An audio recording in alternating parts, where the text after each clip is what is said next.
ABPS aspirants, ఇతరత్ర competitive exams రాయాలనుకునేటువంటి students, అలాగే మీ పిల్లల్ని మంచి భవిష్యత్తు ఇవ్వాలన్న పేరెంట్స్ కి ప్రతిరోజు కూడా తిరుపతిలోని డాక్టర్ ఇండీస్ ఐఏఎస్ అకాడమీలో ఏవైతే కాంపిటేటివ్ ఎగ్జామ్స్ లో వస్తున్నటువంటి కరెంట్ అఫైర్స్ ఉన్నాయో ఈ కీలకమైనటువంటి కాబట్టి వీటి గురించి న్యూస్ పేపర్ అనాలిసిస్ తో పాటుగా ఎగ్జామ్స్ లో ఎటువంటి బిట్స్ ఏ రకంగా వస్తాయో మీకు కావాల్సినటువంటి ఇన్ఫర్మేషన్ ని ప్రతిరోజు మేము అందిస్తున్నాం. మరి మీరు కూడా దీన్ని సపోర్ట్ చేస్తున్నారు. మరి దాంట్లో భాగంగా ఇవాళ కూడా ముఖ్యమైన అంశాలు డిస్కస్ చేద్దాం.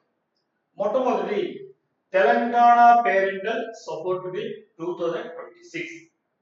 Telangana parental support bill 2026. ఇది బిల్, ఇది నాట్ యాక్ట్. అంటే పాస్ అయిపోతే యాక్ట్ అయిపోతుంది, మీకు తెలిసిందే. కాబట్టి తెలంగాణ అంటే ఇది ఒక అసెంబ్లీలో ప్రవేశపెట్టినట్టు బిల్ మన తెలుగు రాష్ట్రాల్లో మేము తయారు చేస్తున్నాం. యాక్చువల్గా ఈ బిల్ పేరు ఏంటంటే, ఏం చెప్పాలంటే Telangana employee accountability and monitoring of parent support bill. ఇది యాక్చువల్గా మన షార్ట్ కట్ లో తెలంగాణ పేరెంటల్ సపోర్ట్ బిల్ పిలిచిన ఎక్స్పాన్షన్ ఏంటంటే తెలంగాణ ఎంప్లాయీ అకౌంటబిలిటీ. ఎంప్లాయీ అంటే ఏంటి? ఉద్యోగస్తులు. ఎంప్లాయీ అంటే ఉద్యోగం ఇచ్చేవాడు, ఎంప్లాయీ అంటే జాబ్ చేసేవాడు. తెలంగాణలో ఉండేటువంటి ఎంప్లాయీస్ వాళ్ళకి అకౌంటబిలిటీ, బాధ్యతాయుతంగా ఉంది, రెస్పాన్సిబిలిటీ ఉంది. And monitoring of parental support. కాబట్టి వాళ్ళ పేరెంట్ వాళ్ళ తల్లిదండ్రుల్ని తెలంగాణలో ఉండేటువంటి ప్రైవేట్ సెక్టర్ కావచ్చు, పబ్లిక్ సెక్టర్ కావచ్చు, ఆ ఎంప్లాయీస్, ఆ ఉద్యోగస్తులు ఎవరైతే ఉన్నారో వాళ్ళు పేరెంటల్ సపోర్ట్, తమ తల్లిదండ్రుల్ని వాళ్ళని ఎలా చూసుకుంటున్నారు, వాళ్ళ బాధ్యతను మానిటర్ చేసేటువంటి ఒక బిల్లు. ఇది నిజంగా చెప్పాలంటే గతంలో కూడా డిస్కస్ చేయబోతున్నాం. ఆహ్వానించదగినటువంటి బిల్. సమాజంలో అనేక మార్పులు వస్తూ, ముఖ్యంగా ఈ యొక్క జాయింట్ ఫ్యామిలీ సిస్టమ్, ఉమ్మడి కుటుంబ వ్యవస్థలో ఒక ఇన్సూరెన్స్ కంపెనీ లాగా పనిచేసేది. ఆ కుటుంబంలో ఎవరికి బాగలేకపోయినా, ఎవరికైనా ఇబ్బంది వచ్చినా ఆలాపాలా చూడడమే కాకుండా, ప్రేమను పంచివ్వడమే కాకుండా మొత్తాన్ని సపోర్ట్ చేసేది. ఇలాంటి వ్యవస్థ క్షీణించిపోతుంది. ప్రపంచంలో ఎక్కడా లేనటువంటి ఒక వ్యవస్థ జాయింట్ ఫ్యామిలీ సిస్టమ్ మన భారతదేశానికే గర్వకారణం. క్షీణిస్తుంది. మనకు ఉండేటువంటి ఈ ఫారిన్ కంట్రీస్ లో బాండ్స్ తక్కువ ఉంటాయి, బంధాలు తక్కువ ఉంటాయి. సో అలాంటి దాకా ఈ రోజు విచ్ఛిన్నమైపోతాం చూస్తున్నాం. ఒక పార్సల్లో ఒక తండ్రి తీసి పార్సల్ చేసేటప్పుడు వాట్సాప్ లో చూసాం. ఈ వాట్సాప్ సొసైటీ తీసుకెళ్తే అక్కడ అనాథాశ్రమంలో పడేస్తున్నారు. బాధ్యత ఉండాలి పేరెంట్కి, ఎందుకంటే ఆ పరిస్థితి మనకి రాదా. సో ఇలాంటి పరిస్థితుల్లో ఒక ఆహ్వానించేటువంటి, ఇక్కడ మన రాజకీయాలతో పని లేదు. నేను డిస్క్లైమర్ చెప్పాను, ప్యూర్లీ అకాడమిషియన్ని, నాకు ఆ పార్టీ ఈ పార్టీ లేదు, అన్ని పార్టీలు మనమే, దేశం మనమే. సో ఆ క్లెయిమ్తో చూసినప్పుడు ఇక్కడ ఉండేటువంటి గవర్నమెంట్ ఎవరైనా కావచ్చు, వాళ్ళు తీసుకున్నటువంటి బిల్లు చాలా సపోర్ట్ ఉంది. దీని గురించి ఇప్పుడు డిస్కస్ చేద్దాం. కోరేడ్ అర్థమైంది. Law makes it compulsory for earning children to financial support their parents.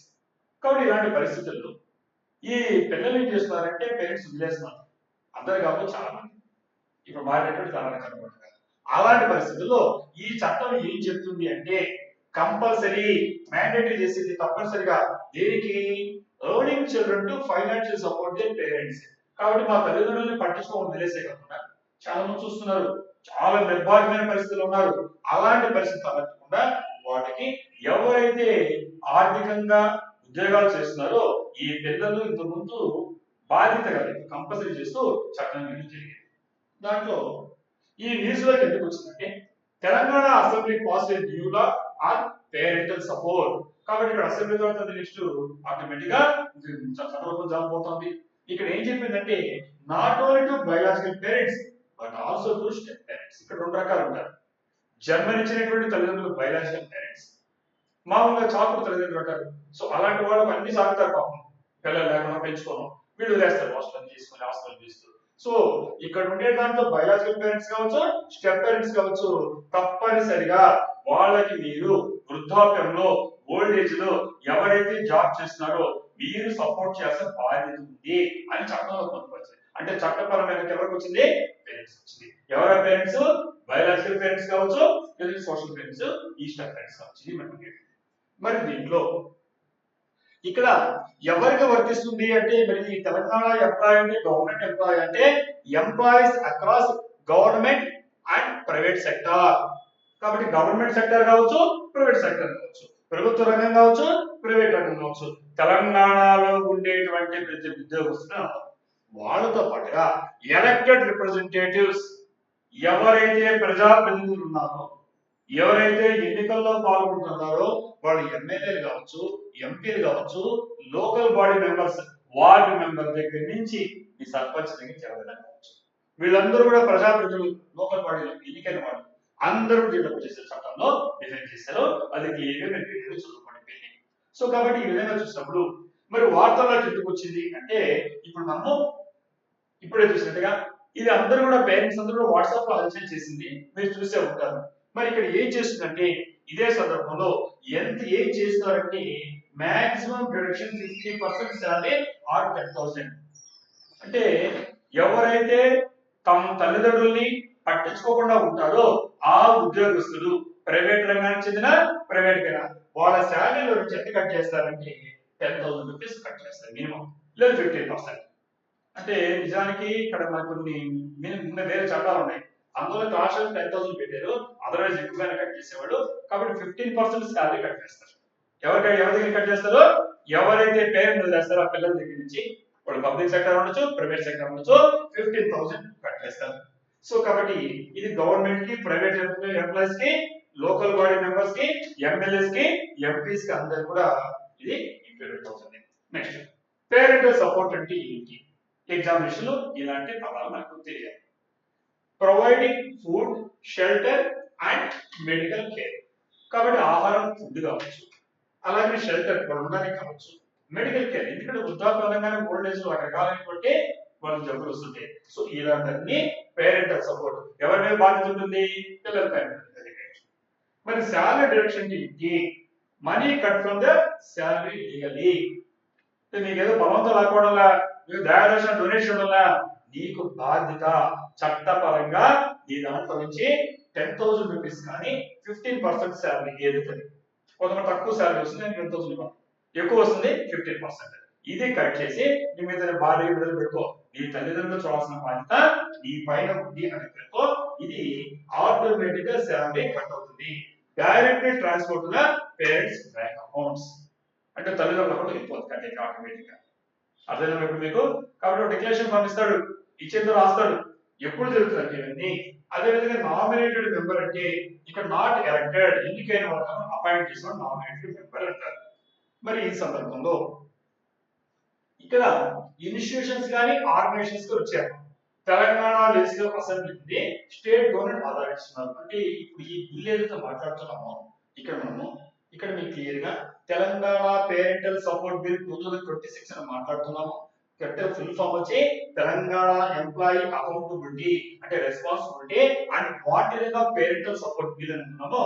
దీన్ని ఎవరు మానిటర్ చేస్తున్నారంటే డిస్ట్రిక్ట్ కలెక్టర్. ఇప్పుడు మీరు ఒక పేరెంట్, మీ పిల్లలు సరిగ్గా చూసుకోలేదు, ఇమీడియట్ గా ఏం చేస్తారంటే కలెక్టర్ గారు అర్జీ పెడతారు, ఫామ్ తీసుకొని నాకు పిల్లలు ఉన్నారు, వాళ్ళ జాబ్ చేస్తున్నారు, వాళ్ళని పట్టించుకోవడం లేదు అని మీరు కంప్లైంట్ చేస్తారు. అంటే మీకు బాధ్యత జరిగినప్పుడు పోలీస్ స్టేషన్ ఎలా కంప్లైంట్ చేస్తారో ఇప్పుడు గ్రీవెన్స్ మెకానిజం డిస్ట్రిక్ట్ కలెక్టర్ ఇక్కడికి వెళ్ళారు, డిస్ట్రిక్ట్ మ్యాజిస్ట్రేట్. అక్కడ ఏం చేయాలంటే వితిన్ 16 days, 60 days అంటే 60 రోజుల కంటే 2 నెలల లోపల మీకు పరిష్కారం దొరుకుతుంది. అంటే మీకు నష్టపరిహారం ఎంత వస్తుంది? మీ పిల్లల దగ్గర నుంచి వస్తుంది. ఎంత వస్తుంది? వాళ్ళ శాలరీలో 15% కానీ, తక్కువ జీతాలు ఉంటే 10,000 కానీ, ఏదైతే అది వస్తుందన్నమాట. ఆ విధంగా. సో సార్ ఇంతకుముందు లేవా అంటే ఇంతకుముందు ఉన్నాయమ్మా. ఇంతకుముందు maintenance and welfare of parents act, senior citizen act ఉంటుందమ్మా. ఇంతకుముందు ఆల్రెడీ చట్టం ఉంటుంది, maintenance and strengthening welfare of parents and senior citizens. కాబట్టి పేరెంట్స్ కానీ, ఎవరైతే సీనియర్ సిటిజన్ పిలువబడతారు కానీ, వాళ్ళకి సంబంధించిన మెయింటెనెన్స్ అంటే వాళ్ళకి ఉండేటువంటి జీవన వ్యవహారాలు జరగడానికి సాఫీగా, అలాగే వెల్ఫేర్ సంక్షేమం కోసంగా 2007లో ఆల్రెడీ ఒక చట్టం ఉంటుందమ్మా, యాక్ట్. అయితే మరి ఎందుకు వచ్చింది అంటే ఇప్పుడే బిల్లు చెప్పినట్టుగా ఇంత ముందుండే బిల్లుకి దీనికి తేడా ఏంటంటే ఇంట్రొడ్యూస్ ఎన్ఫోర్సిబుల్ మెకానిజం. ఇంత ముందు ఎన్ఫోర్సిబుల్ లేదు మీకు, ఇప్పుడు ఒక మెకానిజం ఏర్పాటు చేశారు. చట్ట పరిధిలో నీకు రాకపోతే ఏం చేయాలని ఆ తండ్రి అడిగితే, తల్లి అడిగితే ఖచ్చితంగా నీ కొడుకుల దగ్గర నుంచి ఏ రకంగా డబ్బులు రాగట్టాలి, ఎంత రాబట్టాలి, ఏ రకమైన కట్టాలి, ఇలాంటి ఎన్ఫోర్సిబుల్ మెకానిజం ఏవైతే చట్టాన్ని అమలు పరుస్తారో అలాంటి ఒక మెకానిజాన్ని, యంత్రాంగాన్ని ఇంతో ముందు బిల్లుని మరింత మెరుగుపరుస్తూ తెచ్చినట్టు చట్టం. ఇది మీకు అర్థమైంది. మరి ఇక్కడ మనం చూసినప్పుడు ఆర్టికల్ 41 ఉంది. ఆర్టికల్ 41 తెలుస్తుంది అందరికి, ఇండియన్ పార్టీలో చదువుతారు. ఆర్టికల్ 41 అంటే ఏంటి? దాన్ని డిపిఎస్పి అంటారు. ఏమంటారు షార్ట్ కట్ లో? DPSP, direct principle of state policy అంటారు. ఇది ఒక్కసారి ఈ డిపిఎస్పి చూసినట్లయితే మీరు ఒకసారి చెక్ చేసుకోండి. ఇప్పుడు మనం డిపిఎస్పి గురించి చూద్దాం. డిపిఎస్పి ఏం చెప్తుంటే అంటే direct principle of state policy mandates that the state with its economic capacity must ensure the right to work, education and public assistance in case of unemployment, old age, sickness, disablement and undeserved mortality. ఈ సందర్భంలో మనం article 41 అనేటువంటి ఏదైతే మనకు DPSP direct principles of state principles లో ఒక భాగంగా ఉందో ఆ ఆర్టికల్ 41 ఏం చెప్తుందంటే ఇలా ఏం చెప్తా ఉంది? మ్యాండేట్స్ తప్పనిసరి చేస్తుంది. దేని షరతు చేస్తుంది?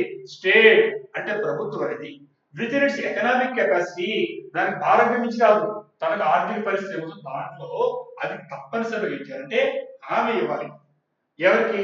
రైట్ టు వర్క్, నువ్వు పనిచేయడానికి నీకు హామీ ఇవ్వాలి, ఎడ్యుకేషన్ కి చదువుకోవడానికి ఇవ్వాలి, పబ్లిక్ అసిస్టెన్స్ నీకు ప్రజలకి సహాయపడాలి, ఇన్ కేస్ ఆఫ్ అన్ఎంప్లాయ్మెంట్ మనం నిరుద్యోగులు చదువుతుంటాం అప్పుడు అర్థమైంది కదా, ఎవరు భిక్ష కాదు దీన్ని.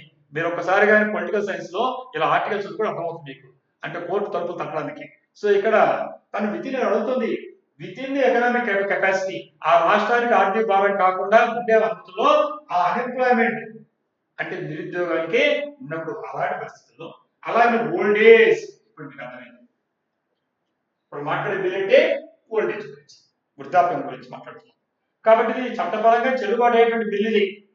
నీకు ఆల్రెడీ డిపిఎస్పీలో డైరెక్ట్ ప్రిన్సిపల్ స్టేట్ పాలసీలో నీకు ఆర్టికల్ 41 ప్రకారంగా ఓల్డ్ ఏజ్ లో కూడా వృద్ధాప్యంలో ఆదుకోవాల్సినప్పుడు సహాయపడాల్సిన పని రాష్ట్ర ప్రభుత్వం అయింది. అలాగే సిక్నెస్ జబ్బు పడినప్పుడు కానీ, అలాగే డిజేబుల్మెంట్ నీకు అంగవైకల్యం కానీ, అదర్ అన్డిజర్వ్డ్ వాంట్ అనుకోని సంఘటనలు జరిగినప్పుడు కానీ, ఇలాంటి పరిస్థితుల్లో నీకు తనకుండే ఆర్థిక పరిమితులు లోబడి ప్రభుత్వాల యొక్క బాధ్యత ఆర్టికల్ 41 చెప్తుంది. సో దాంట్లో భాగంగా ఇప్పుడు మనం చూసినటువంటి ఇవి దేని కిందకి వస్తుందమ్మా? ఇదే ఆర్టికల్ 41 కిందకే తెలంగాణ పేరెంట్ సపోర్ట్ బిల్ వస్తుంది. కాబట్టి ఎగ్జామినేషన్ మీకు ఇది ఏ రకమైన దానికి ఉంది, ఏ ఆర్టికల్ రాస్తారు మీరు? ఆర్టికల్ 41. ఈ ఆర్టికల్ 41 దీంట్లో భాగము డిపిఎస్పి. డిపిఎస్పి అంటే ఏంటి? డైరెక్ట్ ప్రిన్సిపల్స్ ఆఫ్ స్టేట్ పాలసీలో భాగము. అలా నిర్వచించింది కాబట్టి దీంట్లో భాగంగా ఈ బిల్ వచ్చింది. ఇలా అడుగుతాడు ఎగ్జామినేషన్ ట్విస్ట్ చేసి, అందువల్ల మీరు అలా చదువుకోవాలి. ఓకే, కాబట్టి ఒక న్యూస్ పేపర్ ఐటమ్ని కాంపిటేటివ్ ఎగ్జామ్స్ కి ఎలా ప్రిపేర్ మీకు అర్థమవుతుంది. Daily current affairs doctor Indus అక్కడ చూడడం ద్వారా మీకు అర్థమైనప్పుడు. మరి నెక్స్ట్ ఇదే సందర్భంలో దీనికి ఉండేటువంటి గవర్నమెంట్ యాక్ట్స్ లో ఆర్టికల్ 41 డిస్కస్ చేశారు. మరి ఆర్టికల్ 21 చెప్పారు. ఆర్టికల్ 21 ఏం చెప్తుందంటే right to live with dignity, right to live with dignity, గౌరవంగా నువ్వు జీవించేటువంటి హక్కు ఆర్టికల్ 21 చెప్తుంది. మరి ఆర్టికల్ 21 లో ఏం రాసిందంటే no person shall be deprived of his life or her life personal liberty except according to procedure established by law. ఎవ్వరు కూడా ఒక స్త్రీ గాని ఒక పురుషుడు గాని తన జీవిత కాలంలో అతను చట్టం ఏదైనా చెప్పుకుంటే తప్ప అలాంటి పని తప్ప ఎప్పుడు కూడా తన గౌరవానికి తక్కువ చేసుకుని జీవించే అవసరం లేదు. ఎందుకంటే ensuring the right to live with human dignity and personal freedom clear గా చెప్తుంది. కాబట్టి నీకు డిగ్నిటీగా గౌరవప్రదంగా నీకు కావాల్సినటువంటి నీకు స్వేచ్ఛను అనుభవిస్తూ జీవించే హక్కు నీకుంది అని ఏం చెప్పిందంటే ఆర్టికల్ 21 చెప్పింది. బాధ్యత ఎవరిదంటే ఆర్టికల్ 41 ప్రభుత్వాలు చెప్పింది. సో దీని రెండు దృష్టిలో పెట్టుకొని మీకు ఇప్పుడు ఇచ్చినటువంటి తెలంగాణ ఉండేటువంటి ఈ పేరెంటల్ సపోర్ట్ బిల్ ఏమని చెప్తున్నామో, ఎవరైతే ఉద్యోగస్తులుగా ప్రభుత్వ రంగం కావచ్చు, ప్రైవేట్ రంగం కావచ్చు, పబ్లిక్ సెక్టర్ కావచ్చు, ప్రైవేట్ సెక్టర్ కావచ్చు, అలాగే మనకు పీపుల్స్ రిప్రజెంటేటివ్ ఎమ్మెల్యే కావచ్చు, ఎంపీ కావచ్చు, లోకల్ బాడీ కావచ్చు, వీళ్ళందరూ కూడా చట్టంలోకి వచ్చి తమకు వచ్చేటువంటి ఆదాయం నుంచి 15% పోతే ఆటోమేటిక్ గా పేరెంట్కి వెళ్ళిపోద్ది, లేదంటే 10,000 ఎదుగుతుంది. సో ఈ విధంగా మీరు చదువుకోవడం వల్ల ఈ బిల్లు గురించి ఎగ్జామినేషన్ రావడం అవకాశం ఉంది. ఇదే బాటలో రాష్ట్ర ప్రభుత్వాలు వెళ్తాయి, అది బాధ్యతగా తీసుకుంటాయో, మరి ఎలక్షన్ స్టేట్కి వెళ్తాయో మనకు అనవసరం, ఖచ్చితంగా వెళ్ళే పరిస్థితులు ఉన్నాయి కాబట్టి ఎగ్జామినేషన్ లో రావడానికి అవకాశం ఉంది. ఇది మీరు గుర్తుంచుకోండి. ఓకే, మన నెక్స్ట్ ఇక్కడ మనకు అనేక విషయాలు అన్ని డిస్కస్ చేయడానికి కుదరదు కాబట్టి కొన్ని సెలెక్టెడ్ ఐటమ్స్ ఇవాళ డిస్కస్ చేసి కొన్ని రేపు చూద్దాం. ఇక్కడ ఏఎస్ఐ ఎక్స్కవేషన్ ఎట్ బలిరాజ్గర్ బీహార్, ఇది మనకి ఈరోజు బిట్ ఐటమ్. ఇందాక ఇండియన్ పాలిటీ వస్తే ఇప్పుడు మనం ఇండియన్ హిస్టరీకి వచ్చామా, అంటే కరెంట్ అఫైర్స్ ఇవన్నీ. ఈ కరెంట్ అఫైర్స్ లో ఉండే వాటిలో మనం రకరకాలైనటువంటి మెయిన్ సబ్జెక్ట్ ఫిలిమ్స్ కూడా మిక్స్ చేసుకుని చదువుకుంటాం. సో ఇంతకుముందు ఇండియన్ పాలిటీ ఎలా చదివామో ఇక్కడ మనం చదివిన వాటిలో ఇప్పుడు ఇది ఎక్స్కవేషన్ అంటున్నాడు. ఎక్స్కవేషన్ కి ఎక్స్ప్లోరేషన్ కి తేడా తెలుసు. నెక్స్ట్ సెషన్ కూడా మీకు ఉంది. ఎక్స్ప్లోరేషన్ అంటే ఉపరితలం పైన సర్ఫేస్ పైన చూస్తూ స్టడీ చేయడాన్ని ఎక్స్ప్లోరేషన్ అంటాము. ఎక్స్కవేషన్ అంటే డిగ్గింగ్ అంటే తవ్వి చేయడాన్ని ఎక్స్కవేట్ అంటాం. సో ఆర్కియాలజీలో వాడతాం, ఆర్కియాలజీలో అలాగే మనం జియాలజీలో వాడుతుంటాం. ఇలాగ అన్నింటిలో మేము వాడుతుంటాం. కానీ తవ్వి తీస్తున్నారా, పైన తీస్తున్నారా? ఇక్కడ ఏఎస్ఐ వాడాలి. ఏఎస్ఐ ఏంటి? Archaeological survey of India. ASI అంటే ఆర్కియాలజికల్ సర్వే ఆఫ్ ఇండియా, తెలుగులో భారత పురాతత్వ శాఖ. భారత పురాతత్వ శాఖ, ఆర్కియాలజికల్ సర్వే ఆఫ్ ఇండియా. ఈ ఆర్కియాలజికల్ సర్వే ఆఫ్ ఇండియా ఎప్పుడు ఎస్టాబ్లిష్ అయింది? 1861. ఎప్పుడు ఎస్టాబ్లిష్ అయింది? 1861, 1861 సంవత్సరంలో. అంటే మన బ్రిటిష్ ప్రభుత్వం ఉన్నప్పుడే భారత పురాతత్వ శాఖ అనేటువంటిది 1861లో ఏర్పాటు చేయడం జరిగింది. మరి ఇది ఈ రోజు చూస్తే ఏం చేస్తుంటే 3650 3650 ఏన్షియంట్ మాన్యుమెంట్స్. ఏన్షియంట్ మాన్యుమెంట్స్ అంటే అత్యంత పురాతనమైనటువంటి మనకు ఉండేటువంటి ఆ స్మారక చిహ్నాలు కానీ ఆర్కియాలజికల్ సైట్ పురాతత్వ సైట్స్ కానీ మేనేజ్ చేస్తుంది ప్రజెంట్. ఏదమ్మా? ఆర్కియాలజికల్ సర్వే ఆఫ్ ఇండియా, భారత పురాతత్వ శాఖ. అంతే. మరి ఎవరి కింద పనిచేస్తుందంటే ఫంక్షన్స్ అండర్ ఎంఓసి. ఎంఓసి అంటే మినిస్ట్రీ ఆఫ్ కల్చర్. ఎంఓసి అంటే మినిస్ట్రీ ఆఫ్ కల్చర్. కాబట్టి ఇలాంటి బిట్స్ చెక్ చేసుకోవాలి, నోట్ చేసుకోవాలి మనకి. కాబట్టి మనకు ASI archaeological survey of India, ministry of culture MOC అంటాము, అంటే సాంస్కృతిక మంత్రిత్వ శాఖ, దాని ఆధ్వర్యంలో పనిచేస్తుంది. 1861లో బ్రిటిష్ వారి ప్రభుత్వం ఏర్పాటు చేసింది. ఈ రోజు 3650 అత్యంత పురాతనమైనటువంటి ఏన్షియంట్ అయినటువంటి మాన్యుమెంట్స్ స్మారక చిహ్నాల్ని, ఆర్కియాలజికల్ సైట్ పురాతత్వ సైట్స్ ని ఇది నిర్వహిస్తుంది. మరి ఇది ఈ రోజు కోరేది అంటే ఇటువంటి ఏఎస్ఐ ఆర్కియాలజికల్ సర్వే ఏం చేసిందంటే ఎక్స్కవేటింగ్, తప్పుతుంది, తవ్వకాలు జరుగుతుంది శాస్త్రీయంగా. ఎక్కడ? బలిరాజ్గర్ అంటే బీహార్ లో ఉన్నటువంటి బలిరాజ్గర్ పోతుంది. దేనికి అంటే to study the ancient Vaideha kingdom. Vaideha కనిపిస్తుంటారు. సో వైదేహ అనేటువంటి ఏమవుతుందో, సో ఆ యొక్క రాజ్యానికి సంబంధించినటువంటి ఆనవాళ్ళ కోసం తవ్వుతుంది. మనకు గ్రూప్ 1లో కావచ్చు, గ్రూప్ 2లో కావచ్చు, ఏపీఎస్సీ రాసి లేదు యూపీఎస్సీ రాసిన వాళ్ళు కావచ్చు, ఇది రావడానికి అవకాశం ఉంటే ఇటీవల లేటెస్ట్ ఎక్స్కవేషన్ ఎక్కడ ఉందో ఇలాంటి అడుగుతాడు. సో కాబట్టి ఇలాంటి మనకు హిస్టరీకి లింకప్ చేస్తూ మాట్లాడుతున్నాయి. మరి Y news new large scale excavation started in Madhubani in Bihar. Bihar అనేటువంటి రాష్ట్రంలో ఉండేటువంటి మధుబని అనేటువంటి జిల్లాలో ఇక్కడ ఇప్పుడు న్యూ లార్జ్ స్కేల్ ఎక్స్కవేషన్, మామూలుగా కాదు, పెద్ద తవ్వకాలు అన్నమాట. అంటే భారీ స్థాయిలో తవ్వకాలు జరుగుతున్నారు కాబట్టి వార్తల్లో వచ్చిన దానికోసం మనం దీన్ని డిస్కస్ చేస్తున్నాం. మరి ఎన్ని ఎకరాల్లో ఉందంటే దాదాపు 170 ఎకరాల్లో జరుగుతుందంటే లార్జ్ స్కేల్. ఏ నీకు అనగర బిట్టి కాదు, 170 ఎకరాల్లో శాస్త్రీయంగా ప్రతి ఇంచు కాదు జల్లి పడతారు ఆర్కియాలజీ. కాబట్టి అంత పెద్ద దాన్ని ఎక్స్కవేట్ చేయండి. మీకు కూర్చొని సులభం కాదు, ఇది చదివినంత సులభం కాదు, రియాలిటీ చాలా కష్టం ఉంటుంది. 176 ఎకరాల్లో అది భారీ స్థాయిలో పెద్ద ప్రాజెక్ట్ చేసింది. మరి లొకేషన్ ఎక్కడ ఉందంటే ఇప్పుడే చెప్పినట్టుగా Madhubani Bihar. Periods found Maurya, Shunga, cushion, గుప్త, పాల.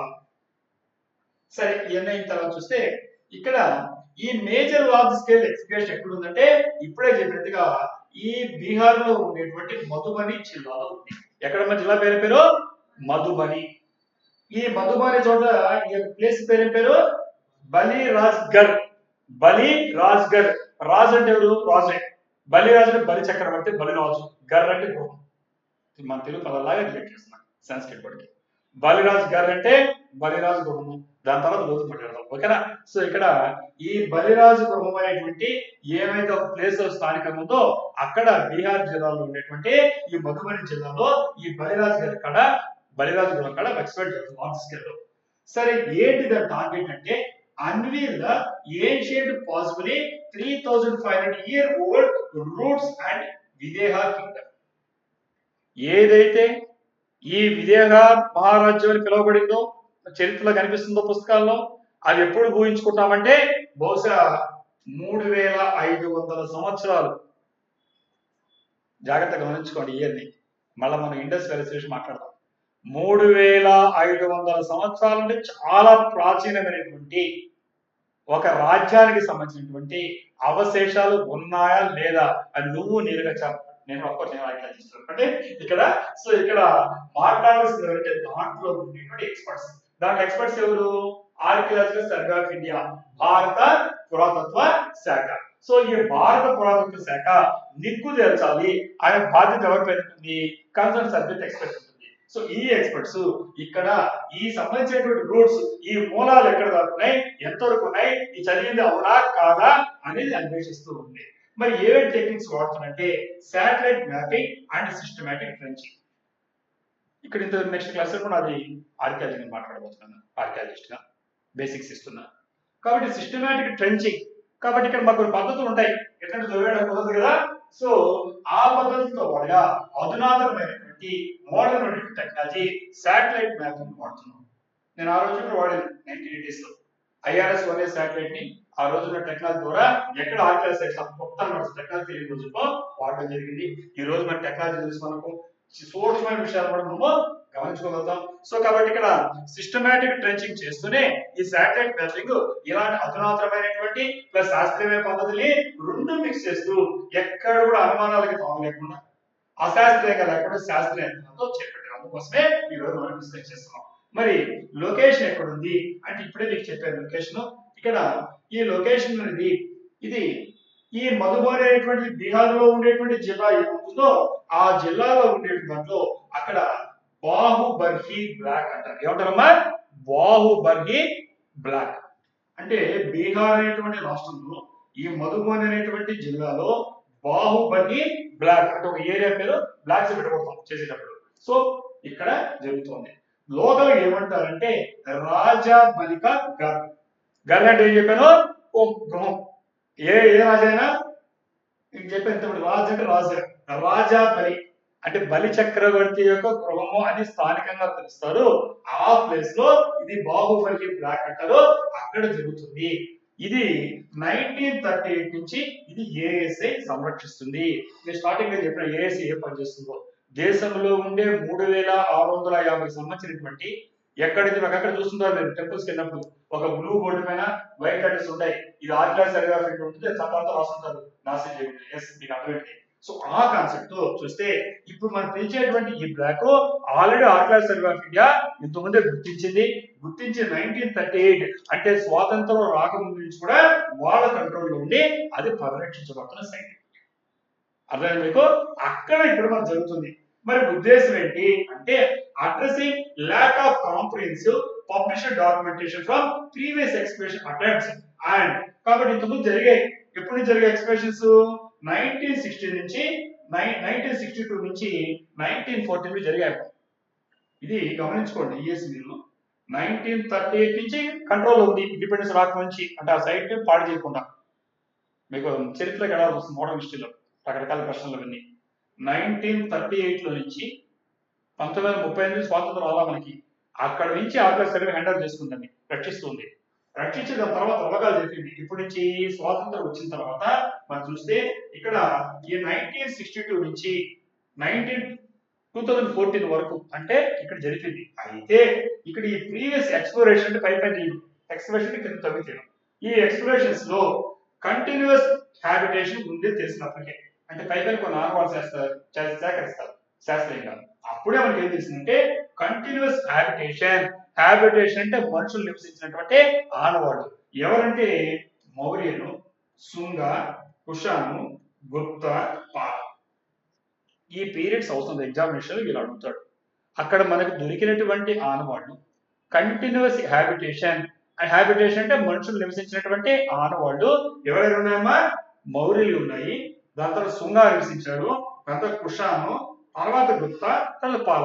అంటే ఒక చోట మీ ఇంట్లో కూడా చూస్తే తవ్వితే మీరు పొరపాలో వస్తుంది, దాని తర్వాత రోడ్డు వేస్తుంటారు, తర్వాత రోడ్డు వేస్తుంటారు, దాన్ని మనం పొరపాలో వస్తుంది రోడ్డు వేస్తారు. అలానే ఇక్కడ క్లియర్ గా ఆ కాలానికి చెందినటువంటి వాళ్ళు కంటిన్యూ అవుతున్నట్టుగా ఆనవాళ్ళు మనకి క్లియర్ గా ఉన్నాయి. ఇది మనకు జరిగింది 62 నుంచి 14 వరకు, అంటే 38 నుంచి ప్రొటెక్ట్ చేసి కూడా చేశారు. అయితే అక్కడ ల్యాక్ ఆఫ్ కాంప్రిహెన్సివ్, సమగ్రమైనటువంటి సమాచారం లేదు ఈ పబ్లిష్డ్ డాక్యుమెంట్స్ లో. ఇంతకుముందు జరిగినటువంటి ఎక్స్కవేషన్ ప్రయత్నంలో జరగలేదు. సో కాబట్టి ఏమనుకుంటున్నారంటే establishing a clear picture of ancient Mithila's urban history. ఇప్పుడు మీకు అర్థమైంటది ఇప్పుడు ఎందుకో. ఇక్కడ ఏం వాడేమో మిథిలా. మిథిలా నగర్ విన్నారు కదా, ఎవరు? జనక మహారాజు. అంటే ఇప్పుడు ఈ రామాయణం కల్పితమా కాదా రకరకాల చర్చలు చేస్తుంటారు. నేను ఇక్కడ రిలీజియన్ జోలికి వెళ్ళాలి, ఆ క్లాస్ సర్వే మాట్లాడుతున్నాను. ఏవైతే 3500 సంవత్సరాల క్రితం డాక్యుమెంటేషన్ ఉందో మరి దాని ప్రకారం ఉందా లేదా అని ఎవరో చర్చలు కాకుండా దానికి అర్థవంతమైన ఒక ముగింపు అవ్వాలని వీళ్ళు తవ్వకాలు అనేది వీళ్ళు పూనుకుంటే, ఇది అంతకుముందే 1938లోనే archaeological survey of India protect చేస్తూ వచ్చిన సైట్. దాని తర్వాత స్వాతంత్రం వచ్చిన తర్వాత కూడా 1960 నుంచి 2014 వరకు జరిగిన తవ్వకాలు, అనేకమైన ఆధారాలు వరుసపెట్టి జరిగినటువంటి రాజ్యాలు ఏమైనా వచ్చిన తర్వాత ఇక్కడ దీన్ని సరిగ్గా డాక్యుమెంటేషన్ జరగలేదు. మళ్ళా మనకు ఈ ప్రభుత్వాలు కూడా కొన్ని కోర్టులు జోక్యం చేసుకోవడం కలగని పరిస్థితుల్లో ఇక్కడ మళ్ళా మనకు ఈ చర్చలు నడిచిన తర్వాత ఇక్కడ భారీ ఎత్తున ఈరోజు చర్చల్లోకి వచ్చి న్యూస్ పేపర్లోకి రావడం జరిగింది. ఎగ్జామినేషన్ రావడం అవకాశం ఉంది కాబట్టి నేను డిస్కస్ చేసిన వివాదాలు జోలికి వెళ్ళడం ఇప్పుడు కూడా అకాడమిక్ గానే మాట్లాడుతున్నాను. సో కాబట్టి ఇలాంటి పరిస్థితుల్లో ఏదైతే మిథిలానెస్ మీకు రామాయణంలో కనిపిస్తుందో దాని యొక్క అర్బన్ హిస్టరీ, పట్టణ చరిత్ర గురించి దానికి క్లియర్ పిక్చర్ కావాలి, అంటే దానికి శాస్త్రీయమైనటువంటి ఆధారాలు కావాలని వీళ్ళు కోరుకొని ఇప్పుడు చెప్పినటువంటి 176 రకాలంటే చాలా పెద్దది అనమాట. దీంతో పెద్ద దాన్ని త్రవ్వకాలు మొదలుపెట్టారు. ఆ జరిగిన తర్వాత ఏం జరిగిందంటే ఇక్కడ మనకు కొన్ని దొరికాయి. ఆ దొరికిన వాటిలో మీకు ఎట్లా ఆర్కియాలజీ క్లాస్ ఉంటే చెప్పిస్తాను బేసిక్స్. NBPW వస్తుంది. ఏం పేరు? NBPW. NBPW అంటే ఏంటి నోట్ చేసుకోండి. Northern black polish ware. Northern black polish, నల్లగా పాలిష్ చేసిన వేరే పాత్రలు ఈ మన మాట్లాడుతున్న గురించి నేర్పిస్తా పాటల గురించి. తర్వాత ఇక్కడ ఇదే సందర్భంలో వర్జిన్ సాయిల్ పదం వస్తుంది. ఏ పేరు? Virgin soil. వర్జిన్ సాయిల్ అంటే అన్డిస్టర్బ్డ్ న్యాచురల్ లేయర్. ఈ తవ్వకాలు జరిగేటప్పుడు ఒక చోట తవ్వేసి మళ్ళీ తీసి మళ్ళీ వేసి అంటే అది డిస్టర్బ్ సాయిల్. అలా కాకుండా ఎప్పుడు కూడా ఇంతవరకు దాంట్లో ఒక తట్ట మట్టి కూడా తీయని దాన్ని ఏమంటారంటే వర్జిన్ సాయిల్, అన్డిస్టర్బ్డ్ నేచురల్ గా ప్రకృతి సాధన ఉండేటువంటి సాయిల్. అర్థం కదా? ఇప్పుడు మనం ఏదైనా తీసినప్పుడు మీరు డైనోసార్ సినిమా చూస్తుంటారు, జురాసిక్ పార్క్ చూస్తుంటారు, మా కాన్సెప్ట్ వేసిన పార్క్ అంటే ఆ రోజుల్లో ఉండేటువంటి ఒక దోమ, ఒక చిన్న దాన్ని దొరికితే బొగ్గుగనుల్లో ఆ దోమ గారు ఏమన్నా పుట్టుంటుంది, ఆ పుట్టిన దాంట్లో బ్లడ్ ఉంటుంది, ఆ బ్లడ్ అప్పుడు జీవి పుట్టింది కదా, దాంట్లో ఉండే DNA తీస్తే ఆ జీవి తీసుకుని సినిమా సరదాగా తీసాడు. అది సైంటిఫిక్ కాన్సెప్ట్. సో అలాంటి దాంట్లో స్వాంటే పాబు అనేటువంటి ఆంథ్రోపాలజిస్ట్ కి 2022లో నోబెల్ ప్రైజ్ ఇచ్చారు. ఎందుకంటే నియాండర్తల్ అనేటువంటి ఏవైతే మనం మాట్లాడామో ఈ నియాండర్తల్ మోడర్న్ ఉండేటువంటి హ్యూమన్స్ కి లైన్ కాదు, అప్పుడేటువంటి మోడల్ అప్పుడేటువంటి మనకు ఉండేటువంటి వాళ్ళ పూర్వీకులకి మనకు ఉండే డెన్సోవా అనే ఒక జాతి ఉంది, వాటికి సంభవాలకు జాతిని అక్కడ చిన్న మట్టి ద్వారా తెచ్చేసాడు. అలాంటి కాన్సెప్టే ఇది. ఆర్కియాలజీ ప్రత్యేకమైన సబ్జెక్టు. దాంట్లో వర్జిన్ సాయిల్ కలుస్తుంది. వర్జిన్ సాయిల్ అంటే అన్డిస్టర్బ్డ్ న్యాచురల్ లేయర్, మధ్యలో డిస్టర్బ్ కాకుండా కొన్ని ప్రకృతి సిద్ధమైన పరిస్థితులు ఉంటాయి చోట ఉండవు, అలాంటి వర్జిన్ సాయిల్ అంటాము. అలాగే మనకు పంచ్ మార్కెట్ కాయిన్స్ అనేది కనిపిస్తుంది ఆర్కియాలజీలో. ఏం పేరు? పంచ్ మార్కెట్ అంటే ఓల్డెస్ట్ ఇండియన్ కాయిన్స్. ఒక చిన్న రంధ్రం నాకు కాయిన్స్ ఇక్కడ చూపిస్తాను మీకు నేను. ఆ కాయిన్స్ కి హోల్స్ లా ఉంటాయి, దాన్ని మనం పంచ్ మార్కెట్ కాయిన్స్ అంటాం. ఒక్కొక్క కాలంలో ఒక్కొక్క రకమైనటువంటి కాయిన్స్ ఇవన్నీ కూడా ఆ ఉండేటువంటి టెక్నాలజీ కావచ్చు, దీని ఆధారంగా రకరకాలు ఉంటాయి మనం నేర్చుకునే బేసిక్స్, రైట్? సో ఇలాంటి టెక్నాలజీ వచ్చింది మనకి. సో అక్కడ పాత్రలు కావచ్చు, సో ఇవన్నీ కూడా మనము నేర్చుకున్నాం. ఇక్కడ ఉండేటువంటి ఆర్గనైజేషన్స్ ఏంటంటే రెండు రకాల ఆర్గనైజేషన్స్ ఉన్నాయి. ఒకటేమో ASI, archaeological survey of India, second one ministry of culture. ఇప్పుడు మినిస్ట్రీ ఆఫ్ కల్చర్ ఆధ్వర్యంలోనే ఇప్పుడు ఉండేటువంటి ఆర్కియాలజికల్ సర్వే ఆఫ్ ఇండియా, భారత పురాతత్వ శాఖ పనిచేస్తుంది. ఇది ఈ రోజు విషయం. మీకు ఇక్కడ చాలా పొరమని మళ్ళీ ఇస్తాను. మరి థర్డ్ ఐటమ్ వచ్చేసరికి మరి ఇప్పుడు మనం పాలిటీ డిస్కస్ చేసాం, హిస్టరీ డిస్కస్ చేసాం, కరెంట్ అఫైర్స్. మరి మీకు అందరికీ కూడా జనరల్ గా అవసరమైనటువంటి అన్ని రకాల పర్యావరణానికి సంబంధించినటువంటి జనరల్ సంబంధించి మాట్లాడుతున్నాం. దాని పేరు ఏంటంటే పిఎం కుసుమ్ 2.0. పిఎం కుసుమ్ 2.0 అనేది ఈరోజు వార్తలోకి వచ్చింది. ఎందుకు మనం మాట్లాడాలి ఇక్కడ కోర్ ఏంటంటే అసలు పిఎం కుసుమ్ అంటే ఏంటి తెలియదు, మనకి తెలియకుండా మాట్లాడేస్తుంటాం కదా. సో దాన్ని ఎక్స్ప్లెయిన్ చేస్తాం, నోట్ చేసుకోండి.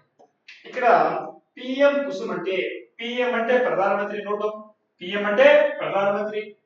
ఈ కుసుమ్ కేయుఎస్ఎం కుసుమ్ లో కే అంటే కిసాన్, కే అంటే కిసాన్, యు అంటే ఊర్జా, యుఆర్జే ఊర్జా, ఎస్ అంటే సురక్ష, ఎస్ అంటే సురక్ష.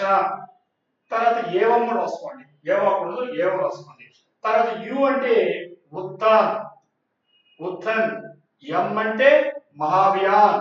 సో కుసుమ్ అబ్రివేషన్ అంటే ఫుల్ ఫామ్ ప్రధానమంత్రి కిసాన్ ఊర్జా సురక్ష ఏవం ఉత్తన్ మహాభియాన్.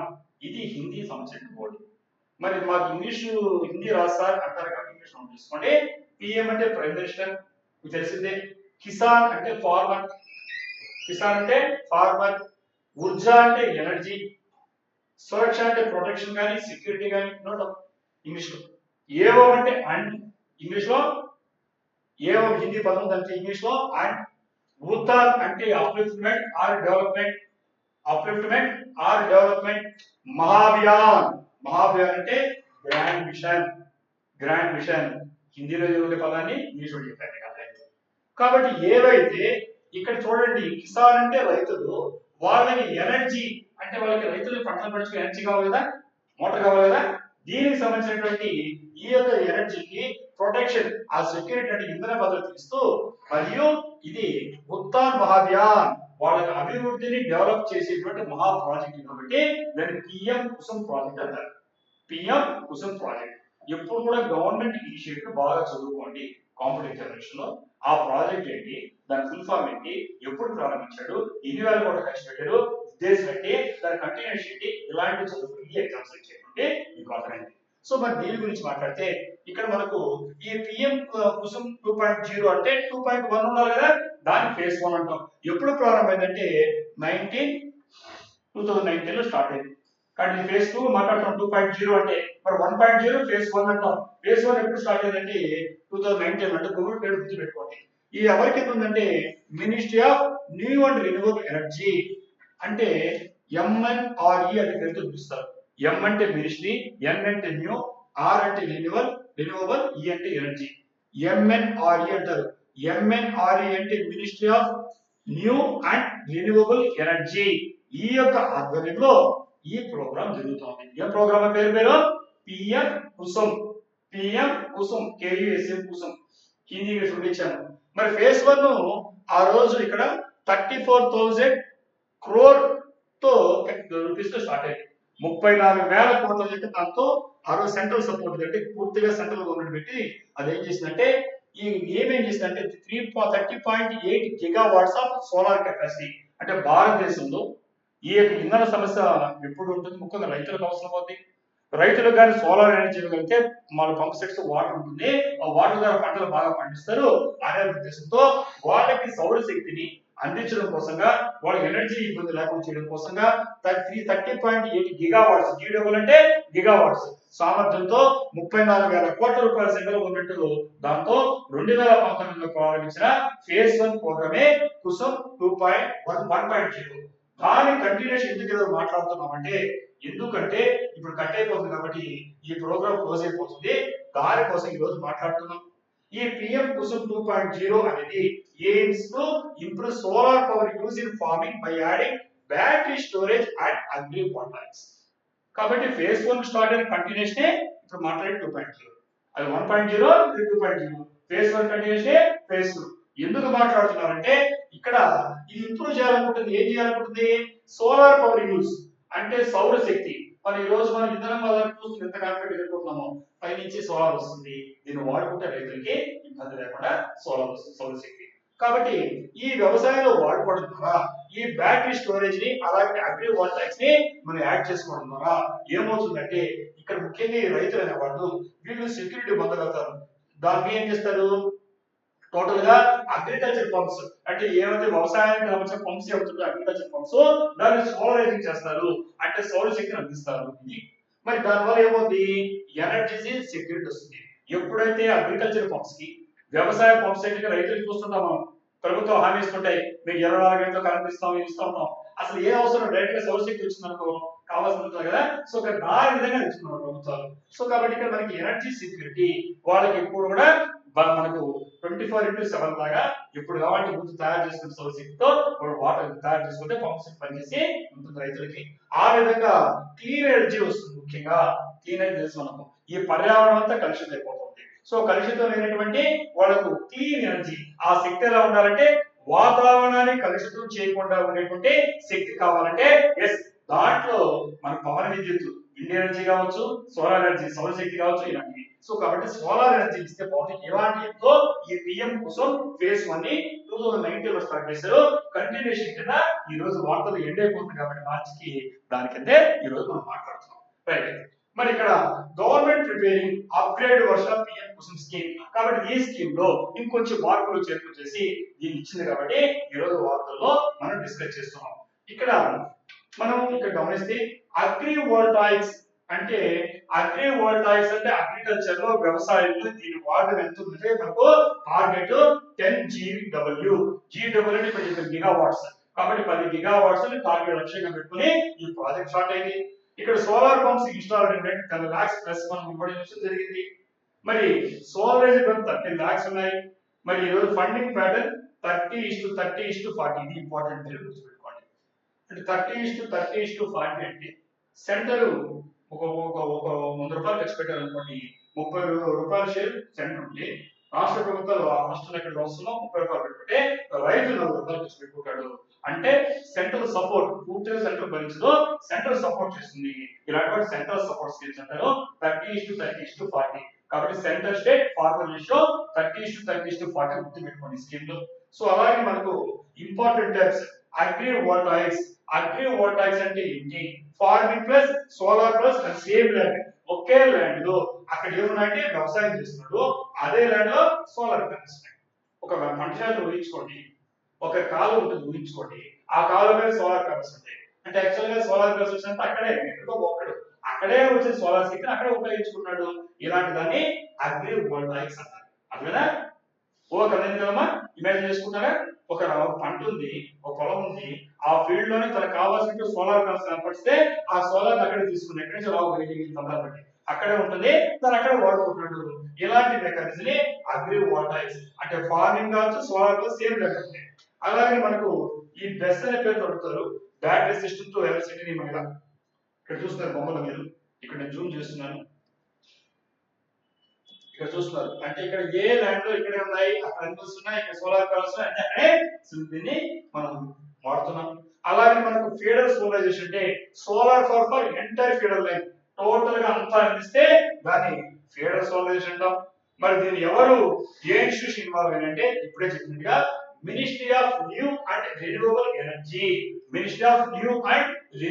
ఎనర్జీ MNRE ఇది అబ్రివియేషన్ ఎక్స్పాన్షన్ పెట్టుకోండి అలాగే మనకి మినిస్ట్రీ ఆఫ్ పవర్ అలాగే డిస్కమ్స్ ఇవన్నీ కలిసి దీంట్లో ఇన్వాల్వ్ అయ్యి ఈ పని చేస్తున్నాయి ఇదే సందర్భంలో ఇక్కడ కొన్ని ఫ్యాక్ట్స్ మాట్లాడదాం ఇక్కడ ఈ పిఎం కుసుమ్ మనం అనేటువంటి ఇప్పుడు ఏవైతే మనం 2.0 ఫేజ్ లో ఉంటున్నామో ఈ 1 తెలిసి మనకి ఈ 2 ఏంటంటే ఇది కరెంట్ స్కీమ్ ఎంతో మార్చ్ 2026 అంటే ఈ రోజు 31st అమ్మా మార్చ్ 31st ఈ రోజు మార్చ్ 31st ఈ రోజు ముగిసిపోతుంది ఏది ముగిసిపోతుంది 1.0 కాబట్టి కుసుమ్ 1.0 ముగిసిపోతుంది కాబట్టి కంటిన్యూషన్ కింద ఈ ప్రోగ్రామ్ ఆగలేదు చెప్పాలంటే ఈ కుసుమ్ 2.0 డిస్కస్ చేస్తూ పోతున్నాం కాబట్టి ఈ రోజు మనం గుర్తుపెట్టుకోవాల్సిన రోజు మీకు లెసన్ అవుతుంది కాబట్టి ఈ రోజు ఎండ్ అవుతుంది కాబట్టి కాబట్టి రేట్ ఆఫ్ ఇంట్రెస్ట్ ఎంత ఉంటుందంటే దీంట్లో ఇవి ఇచ్చే సబ్సిడీ కావచ్చు ఇలాంటి వాటిలో 10.75% నుంచి 25% పర్ యానం ఇది వడ్డీ రేట్లు ఉన్నాయి. ఈరోజు మనం ఇంట్లో కూడా అంత సోలార్ ప్యానల్స్ పెట్టుకుంటున్నాం, గవర్నమెంట్ సబ్సిడీ చూస్తున్నారు, ఇలాంటి వాటి రైతులను ప్రోత్సహిస్తుంది. కాబట్టి దీని ఉద్దేశం ఏంటంటే to accelerate rural solar option with a 50,000 crore budget. అంటే ఇంతకుముందు 34,000 కోట్ల బడ్జెట్ ఉంటే ఇప్పుడు దీంట్లో ఇంకా బడ్జెట్ పెంచారు. ఈ విధంగా పెంచుకొని ఇప్పుడు ఎంత వచ్చిందంటే 50,000 crore. ఇక్కడ చూడండి 34,000 crore ఫస్ట్ ప్లేస్ లో, ఇప్పుడు 50,000 కోట్లు. అంటే బడ్జెట్ ని మనం ఎన్హాన్స్ చేసి పెంచడం జరిగింది. అలాగే ఇక్కడ బ్యాటరీ స్టోరేజ్ కెపాసిటీ పెంచారు. అంటే వచ్చిన సౌరశక్తిని పగులు వస్తుంది, దాన్ని మనం నిల్వ ఉంచుకోవాలి. సో కాబట్టి స్టోరేజ్ కెపాసిటీ పెంచారు. అలాగే మనకు హై ఎనర్జిటీస్ తో బూస్ట్ ఫార్మర్ ఇన్కమ్, కాబట్టి రైతుల యొక్క ఆదాయం పెంచాలి. సో దానికి సంబంధించిన కొన్ని రకాల మెకానిజం ఇచ్చారు. అలాగే ముఖ్యంగా డీజిల్ డిపెండెన్స్, మన రైతులు ఉండేటువంటి వెస్ట్ ఏషియా కాన్ఫ్లిక్ట్ మనకు గుణపాఠం లేదు.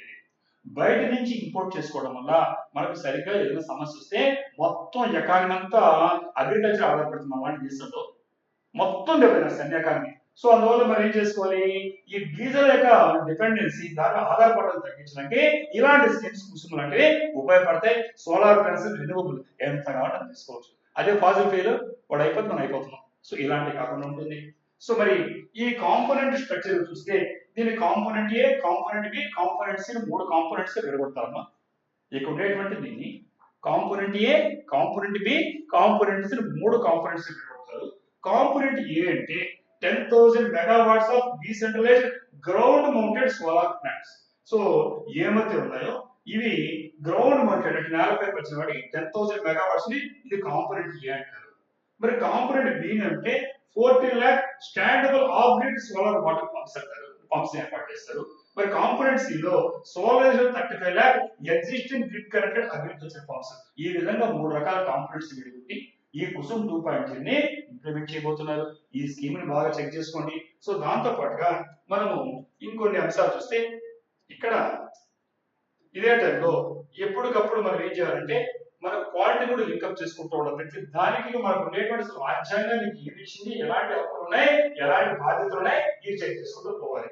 ఇక్కడ మనం చూసినప్పుడు ఇక్కడ ఎనర్జీ కన్జర్వేషన్ యాక్ట్ 2001 ఉందమ్మా. ఎనర్జీ కన్జర్వేషన్ యాక్ట్ 2001 చెక్ చేసుకోండి.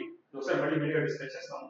సో అలాగే మనకు ఆర్టికల్ 48A, ఆర్టికల్ 48A రాసుకోండి.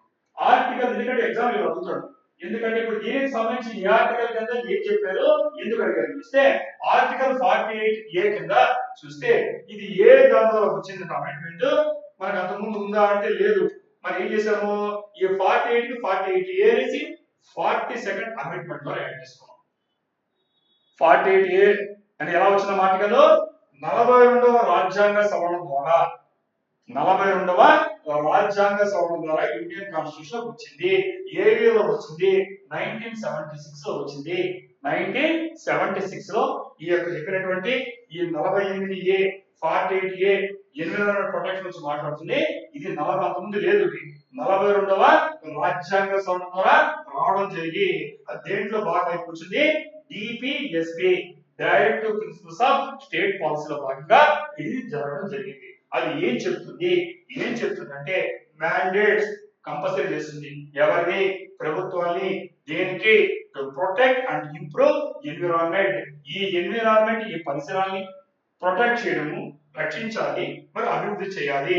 ఇంకా ఏం చేయాలి, safeguard countries forest and wild life.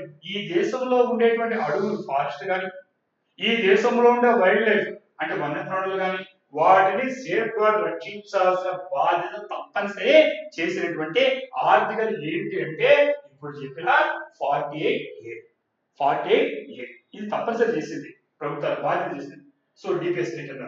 అలాగే కంపెల్స్, ఇది తప్పనిసరి చేసి ఏం చేసిందంటే government adopt proactive measures for ecological balance. కాబట్టి ఏదో రాకముందే ముందు చర్యలు తీసుకోవాలి నువ్వు. ఇకలాజికల్ బ్యాలెన్స్, ఈ పర్యావరణ యొక్క సమతుల్యత చేయాల్సిన బాధ్యత అవుతుందంటే ప్రభుత్వాల పైన ఉంది. And sustainable development, ecological balance, sustainable development, ఒక స్థిరమైన అభివృద్ధిని అలాగే పర్యావరణంలో సమతుల్యతను కాపాడుకుంటూ చేయాల్సినటువంటి బాధ్యతను కంపెల్ చేసింది, తప్పనిసరి చేసింది. దేని కింద, డిపిఎస్ కింద డైరెక్ట్ ప్రిన్సిపల్ స్టేట్ పాలసీ. ఏ ఆర్టికల్? Article 48A. అది ఏం చెప్పింది? ఎన్విరాన్మెంట్ ప్రొటెక్షన్ ప్రభుత్వాల బాధ్యత అని చెప్పింది. ఏ దాని కింద వచ్చింది? 42వ రాజ్యాంగంలో ఉన్న 42nd అమెండ్మెంట్ ద్వారా ఏ ఇయర్ లో? 1976. అంటే ఒక న్యూస్ ఐటమ్ అయితే దానికి సంబంధించిన అన్ని విషయాలు ఎలా చదవాలి మీకు అర్థమైంటది, ఎలా ప్రిపేర్ అవుతే ఎలాంటి రాయడానికి ఎటువంటి క్వశ్చన్స్ రావడానికి అవకాశం ఉంటుంది.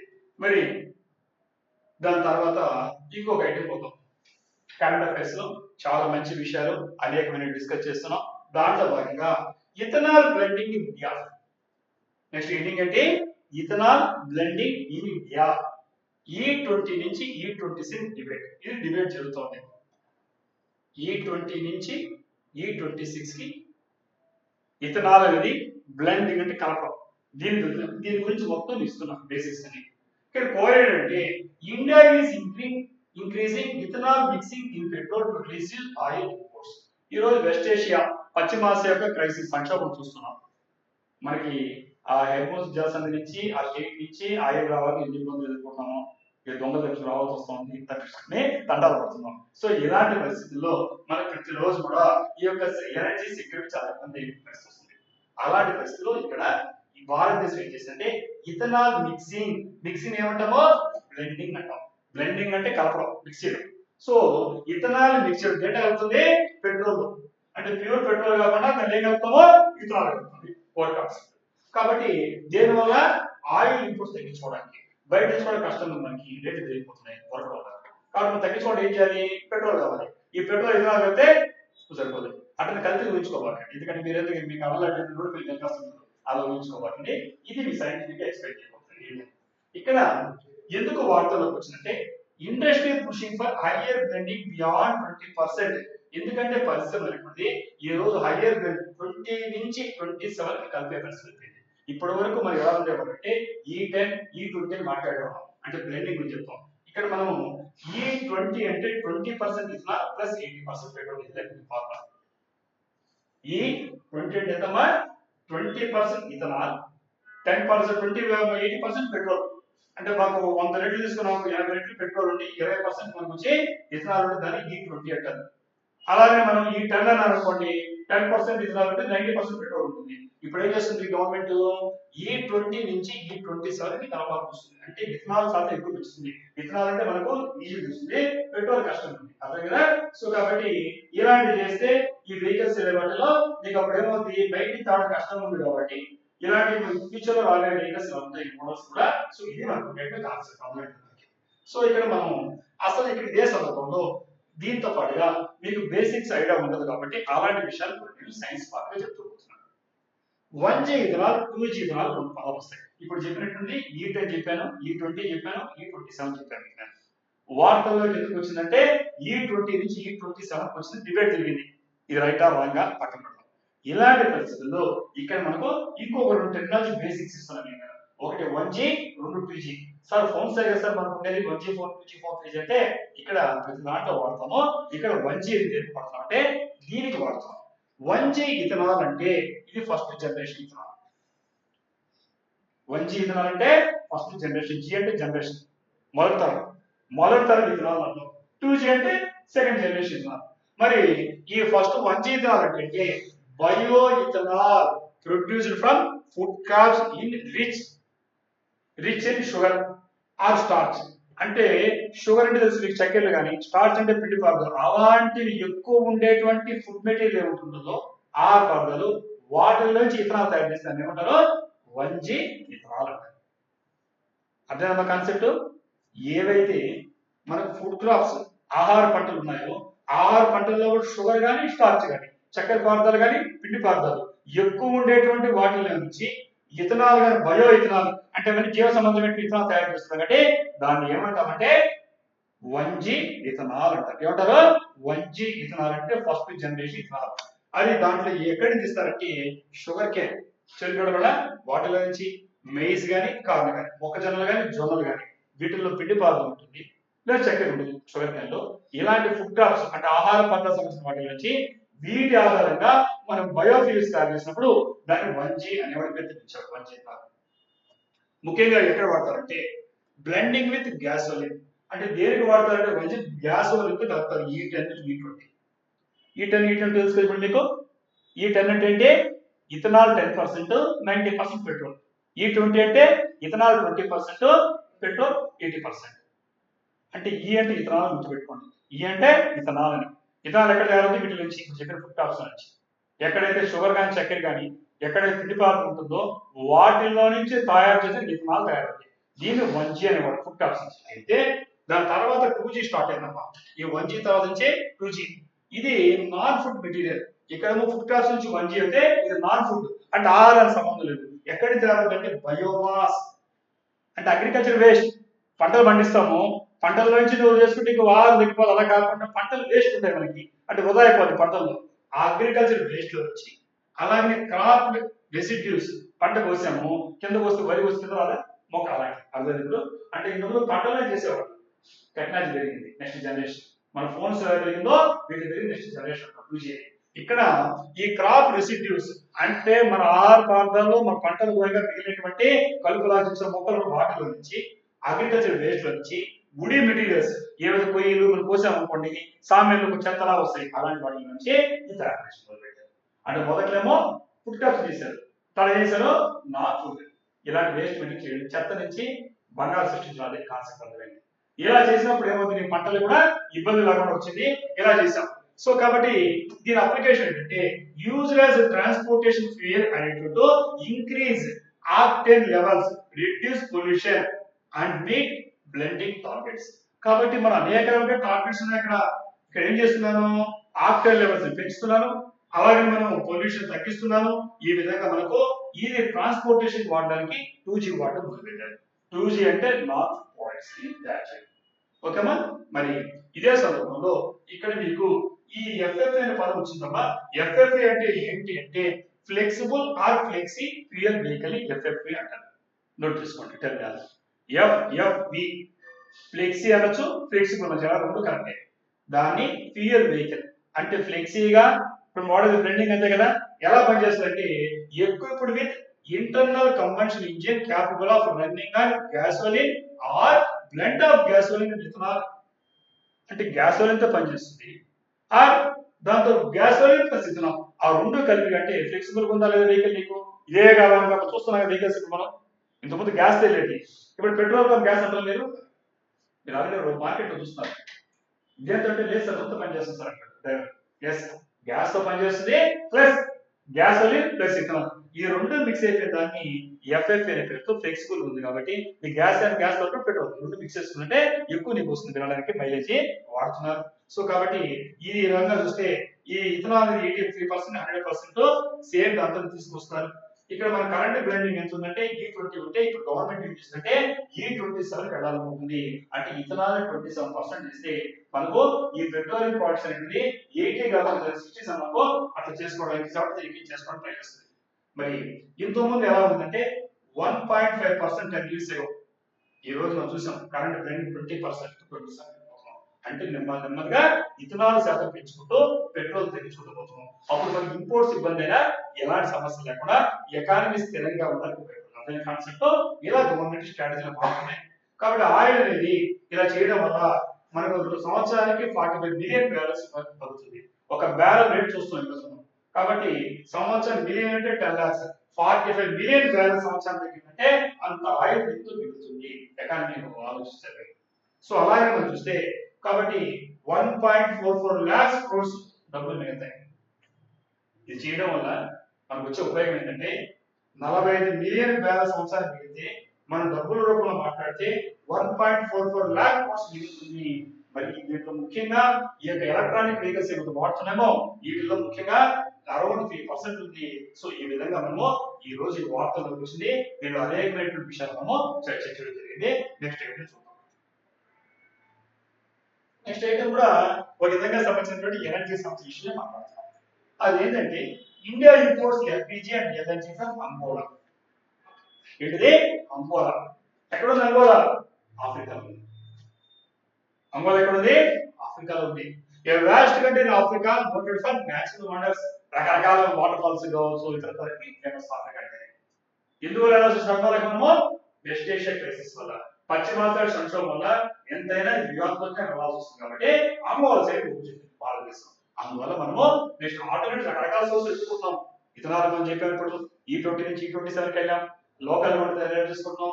ఇంపోర్ట్ తగ్గించుకుంటేనే ఇలాంటి క్రైసిస్ వచ్చినప్పుడు ఎలా వెళ్ళాలని వ్యూహాత్మకంగా స్ట్రాటజిక్ గా భారతదేశం ముందుకు వెళ్తోంది. దాంట్లో భాగంగా అంగోలా నుంచి ఈ ఆఫ్రికాలో ఉండే అంగోలా దేశం నుంచి ఎల్పిజి ఎల్ఎన్జిని మనం దిగుమతి చేసాం. ఇక్కడ మనం చూస్తే India is importing gas from Angola. ఈ గ్యాస్ ఎక్కడి నుంచి వస్తుంది? అంగోలా నుంచి వస్తుంది. ఎందుకంటే relative dependence of west Asia. ఈ పశ్చిమాసియాలో ఎక్కడ యుద్ధం జరుగుతుందో ఇరాన్ ఇరాక్ వాళ్ళు ఎక్కడికి హెర్ముజ్ అనేటువంటి జలసంధిలో మనం ఇబ్బంది పడుతున్నామో అలాంటి గొడవలు లేకుండా, ఎందుకంటే మనం వచ్చే మనకి ఇంకా 19 షిప్స్ ఉన్నాయి. సో ఇలాంటి గొడవలు లేకుండా మనకు మనం తప్పించుకోవడానికి కాకుండా ఇక్కడ బయట నుంచి తెచ్చుకోవడానికి అవసరాన్ని ప్లాన్ చేస్తున్నాం. మరి supply disturbed due to state of Hormuz tensions.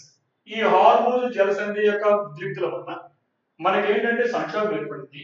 ఈ సందర్భంలో ఈ సప్లై ఈ రావాల్సిన సరఫరా ఆగింది కాబట్టి దీని నుంచి రకరకాల మార్గాల్లో భారతదేశం ట్రై చేసింది. దాంట్లో భాగంగా అంగోలా మీకు వార్తల్లో వచ్చింది. కాబట్టి ఎగ్జామినేషన్ లో అంగోలా అంటే ఏంటి ఇలాంటి ప్రత్యేక మార్గం కూడా మనం చూసుకోవాలి. మరి ఇక్కడ మనకు ఎల్పిజి ఇంపోర్ట్ డిపెండెన్స్ ఎంత ఉందంటే దాదాపు 60% ఉంది. ఎల్పిజి అంటే చెప్పాను లిక్విడ్ పెట్రోలియం గ్యాస్. సో కాబట్టి ఇక్కడ లిక్విడ్ పెట్రోలియం కాబట్టి ద్రవ రూపంలోకి మార్చే పెట్రోలియం గ్యాస్ ఉంది. అక్కడ గ్యాస్ ఇది ఎంత ఉందంటే దాదాపుగా భారతదేశం 60% పైగా ఎక్కువ భాగం బయటికి తెచ్చుకుంటా ఉంది. కాబట్టి న్యాచురల్ గ్యాస్ ఎంత ఉందంటే దాదాపు 50% ఉంది. ఎల్ఎన్జి లిక్విఫైడ్ న్యాచురల్ గ్యాస్ ఎంత ఉందో చెప్పడానికి ఎల్పిజి చెప్పడం చేసుకోండి.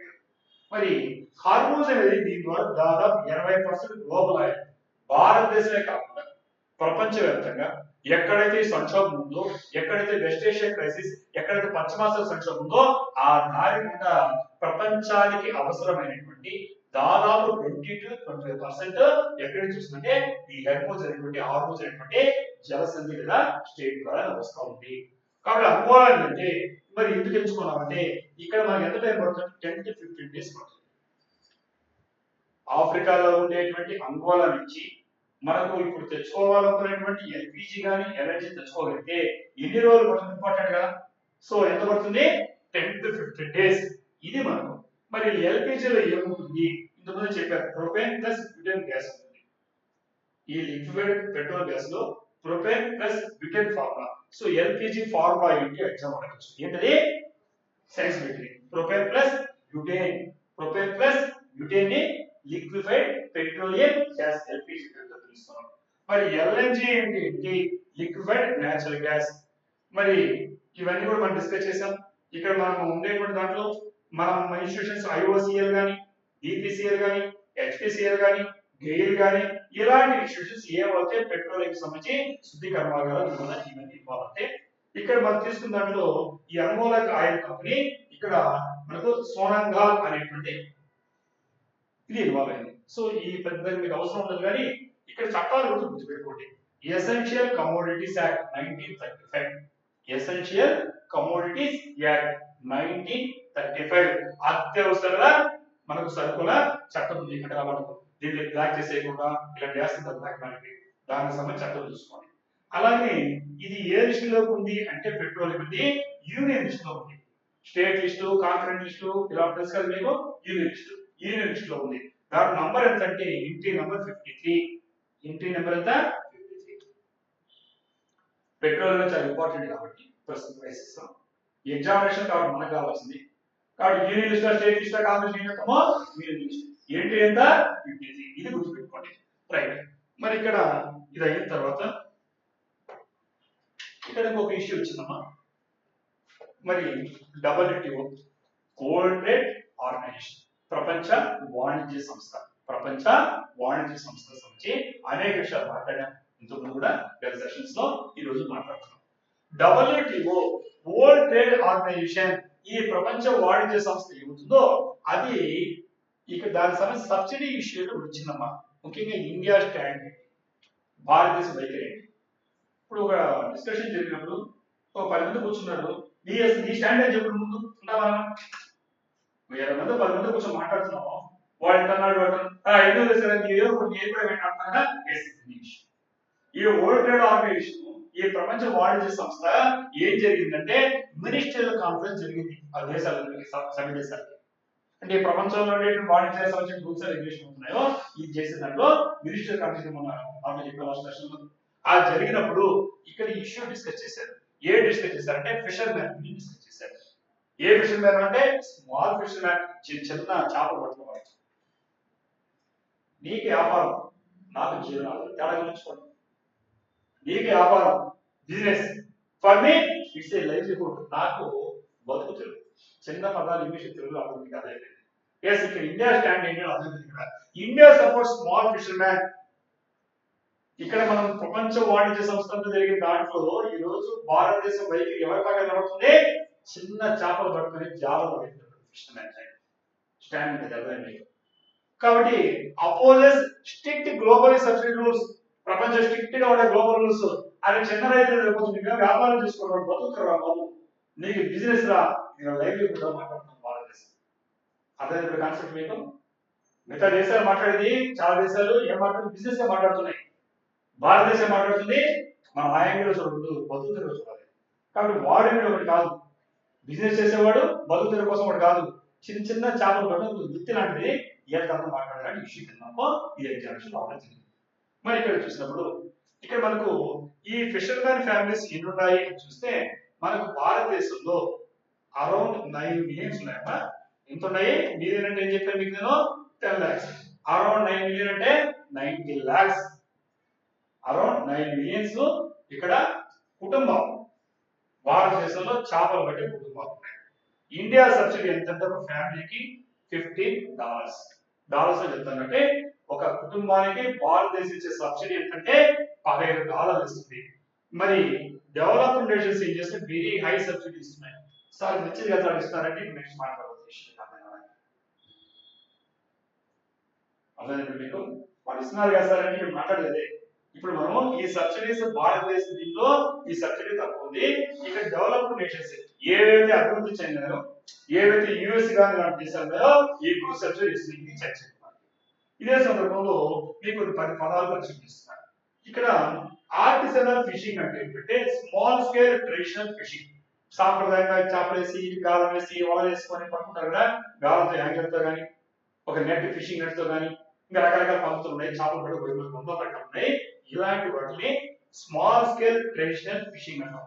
అంటే చిన్న చిన్నగా అక్కడ స్థానికంగా వాళ్ళ బతుకుల కోసం అమ్ముకొని చేపలు పట్టుకునే వాడు కుటుంబాన్ని మనము స్మాల్ స్కేల్ ట్రెడిషనల్ ఫిషింగ్, సాంప్రదాయంగా చేపలు పట్టే విధానం అంటాం.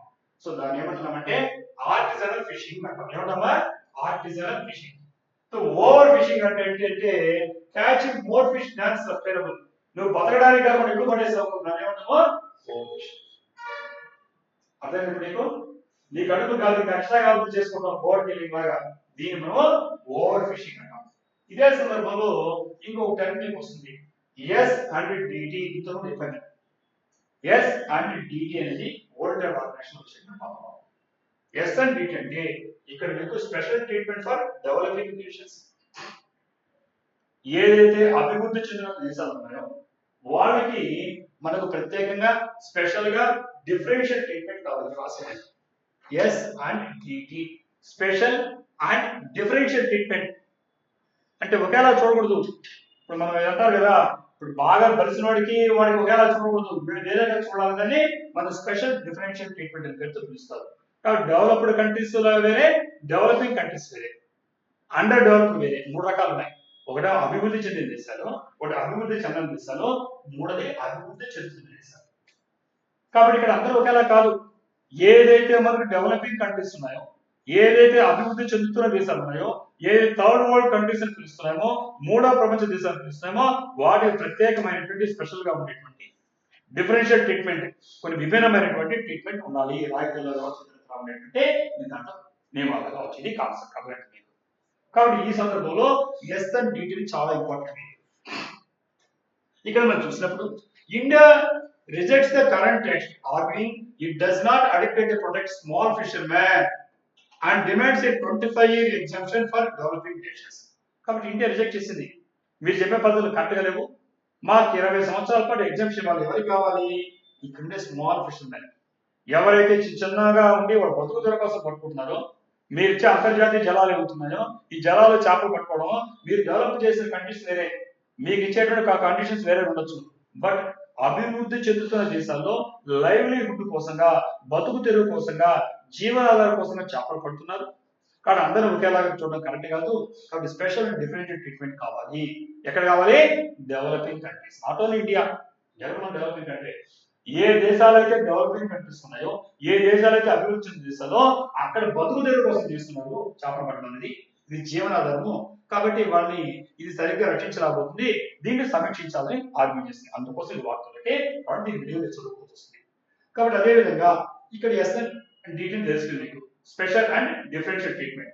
రెండోది డిస్టెంట్ వాటర్ ఫిషింగ్ ఫోకస్ అనేది ఉంటుంది. అంటే డిస్టెంట్ వాటర్ అంటే ఏంటి? దూరంగా ఉండే జలాలు, నీ భూభాగంలో ఎంత ఉంటుందో నీకు నాటికలు మెలుస్తుందో అది కాకుండా ఉంటే డిస్టెన్స్ దూరంగా. ఇక్కడ చూస్తే India calls for banning subsidies by major industrial fishing nations that operate outside their exclusive economic zone. మీరు వినుంటారు, సెజ్ అని పెడుతున్నారు కదా, స్పెషల్ ఎకనామిక్ జోన్. అలాగే మీకు ఏంటంటే exclusive economic zone, exclusive economic zone, ఇవన్నీ వినుంటారు, ఎకానమీలో వినుంటారు. ఎక్కడైతే మనకు ఎక్స్క్లూజివ్ ఎకనామిక్ జోన్ ఇక్కడ మనకు ఉండేటువంటి దాంట్లో వచ్చినాయో, ఇక్కడ ముఖ్యంగా అంటే వాళ్ళ అవుట్ సైడ్ అన్నమాట, వాళ్ళ పరిధి దాడి చేస్తున్నాయి. అక్కడ ఏం చేస్తున్నాయంటే అక్కడ సబ్సిడీస్ ఇచ్చి వీళ్ళని లోపరుచుకుంటున్నాయి. ఏది? Developed countries. దాన్ని బ్యాన్ చేయండి. అది చేయడం వల్ల పోతే ఏమవుతాయంటే ఇక్కడ మామూలు పట్టపుట్టు కోసం, లైవ్లీహుడ్ కోసం బతికేవాడు దెబ్బతింది అక్కడ. ఎందుకంటే ఇవ్వలేవు దేశాలు, మీరు ఇచ్చేది వేరేగా ఉన్నాయి. సో కాబట్టి ఈ ఏంటంటే నీకు ఎక్స్క్లూజివ్ ఎకనామిక్ జోన్ మీ జోన్ గా, నా జోన్ గా అంతర్జాతీయ జనాలన్నాం. సో ఆడికి వచ్చినప్పుడు మీరు 25 years పాటు కనీసం మీరు బ్యాన్ చేస్తేనే ఈ డెవలప్ కంట్రీస్ ఈ ఇంతలేవు సబ్సిడీస్ ఇవ్వలేవు. ఈ దేశాలు చిన్న దేశాలు తట్టుకోలేకపోతున్నాయి. తద్వారా రైతు కుటుంబాలు, మన చేపల కుటుంబాలు, జాల కుటుంబాలు దెబ్బతిన్నారు. సో ఇలాంటి కాన్సెప్ట్ చదవండి. Disparaging subsidies. India highlights that overfishing caused by heavily subsidized fleets. అంటే ఏవైతే ఈరోజు చైనా కానీ, EU యూరోపియన్ యూనియన్ కానీ, యుఎస్ యునైటెడ్ స్టేట్స్ కానీ ఏమవుతున్నాయి, ఇవన్నీ కూడా హెవీ సబ్సిడీ ఫీడ్స్ అన్నమాట. ఇవన్నీ ఇవేం చేస్తున్నాయంటే భారతదేశం కంటే small sector crucial for livelihood బతికే వాళ్ళకంటే ఎక్కువ ఇస్తున్నాయి. దీనివల్ల ఓవర్ ఫిషింగ్ జరుగుతుంది. చేపలు నువ్వు పడుతున్నావు, మేము పడుతున్నాం, కానీ మేము సబ్సిడీలు ఇవ్వలేము. మా తక్కువ చేపలే వస్తాయి, మా లైవ్లీహుడ్ చేపలకి మీరు ఎక్కువ ఇచ్చేస్తారు, కానీ యాక్చువల్లీ బిజినెస్ అది. కాబట్టి 25 years పాటు మీ సబ్సిడీ లేకుండా ఆపుకోగలిగితే ఎస్ ఈ లోపల యూజ్ చేసుకొని డెవలప్ అవుతాయి అక్కడ. అదేమో మర్చిపోయారా? కుటుంబాల కాన్సెప్ట్. కాబట్టి ఈ రోజు India actively negotiating for equitable outcome, insisting that developed countries bear more responsibility for curbing overfishing and has not yet identified current draft for a more people centric approach. మీరు ఏం చూడాలంటే people centric approach కనండి. ఏ centric approach అది? People centric approach. ఏ approach అది? People centric approach. అంటే ప్రజా ప్రయోజనం దృష్టిలో పెట్టుకోండి, ఇక్కడ బిజినెస్ కాకుండా అనే భారతదేశం అడుగుతోంది. ఎందుకంటే అప్పుడు మాత్రమే ఈ డెవలపింగ్ కంట్రీస్, అభివృద్ధి చెందిన దేశాలు ఈ ఫిషరీస్ సంబంధించిన దాంట్లో మీతో పాటు పోటీ పడలేము, అందువల్ల దెబ్బతింటున్నాయి. మీరు కాబట్టి మాకు 20 సంవత్సరాల పాటు మీరు ఈ యొక్క ఎక్స్క్లూజివ్ ఎకనామిక్ జోన్స్కి ఎక్కువ సబ్సిడీ ఇస్తామని ప్లాన్ చేశారనుకో, మీరు ఎవరు అప్పుడు అందరికీ ఈక్వల్ వస్తుంది షేర్లో అని భావన. అంటే విధంగా పాలసీ నుంచి ఫిషరీస్ పాలసీ అంటారు. దీన్ని విడిగా చదువుకోండి, ఇంకో సెషన్ లో డిస్కస్ చేద్దాం. మీకు అప్పుడు ఐడియా వచ్చింది అనుకుంటా.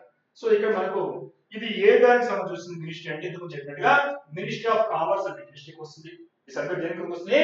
ప్రతి దాంట్లో ఏ మినిస్ట్రీకి చెక్ చేసుకోండి. Ministry of commerce and industry దీంట్లో వరల్డ్ ట్రేడ్ ఆర్గనైజేషన్ డిస్కస్ చేసింది. అలాగే మీరు డిస్కస్ చేసినట్లో మ్యారిటైమ్ జోన్స్ యాక్ట్ 1976 ఆర్టికల్ 21 డిస్కస్ చేయండి. ఆర్టికల్ 20 ప్రతిరోజు వస్తున్నా మన ఇంటర్నేషనల్ చెప్పాను. ఆర్టికల్ 21 ఏం చెప్తుందంటే రైట్ టు లైవ్లీహుడ్, నీ జీవించడానికి సంబంధించిన హక్కుకు సంబంధించి, నువ్వు గౌరవంగా జీవించిన హక్కు సంబంధించి అన్ని విషయాలు ఆర్టికల్ 21 వస్తున్నాయి. ఆర్టికల్ 21 బాగా చదువుకోండి. అది పాలిటికే కాకుండా మీరు ప్రత్యేకంగా మీకు ఉపయోగపడేటువంటి చాలా ఇంపార్టెంట్ ఇది ఉంది. ఆర్టికల్ 21 రైట్ టు లైవ్లీహుడ్ చదువుకోండి. రైట్, నెక్స్ట్ విషయం. ఇక్కడ ఇటీవల కాలంలో మనకు సిఏపిఎఫ్ కనిపిస్తుందమ్మా. సిఏపిఎఫ్ అంటే జనరల్ అడ్మినిస్ట్రేటివ్ బిల్ 2026. విన్నారు కదా, సిఏపిఎఫ్. ఇక్కడ కోరేడ్ అంటే అసలు సిఏపిఎఫ్ అంటే ఏంటి? సిఏపిఎఫ్ అంటే central armed police forces. Note CAPF అంటే సెంట్రల్ ఆర్మ్డ్ పోలీస్ ఫోర్సెస్. కాబట్టి ఈ సెంట్రల్ గా ఉండేటువంటి ఆర్మ్డ్ ఆయుధాలు తెచ్చు పోలీస్ ఫోర్సెస్ ఉంటాయి, ఇది సిఏపిఎఫ్ అంటారు. ఇది జనరల్ అడ్మిషన్ బిల్ 2026 వచ్చింది.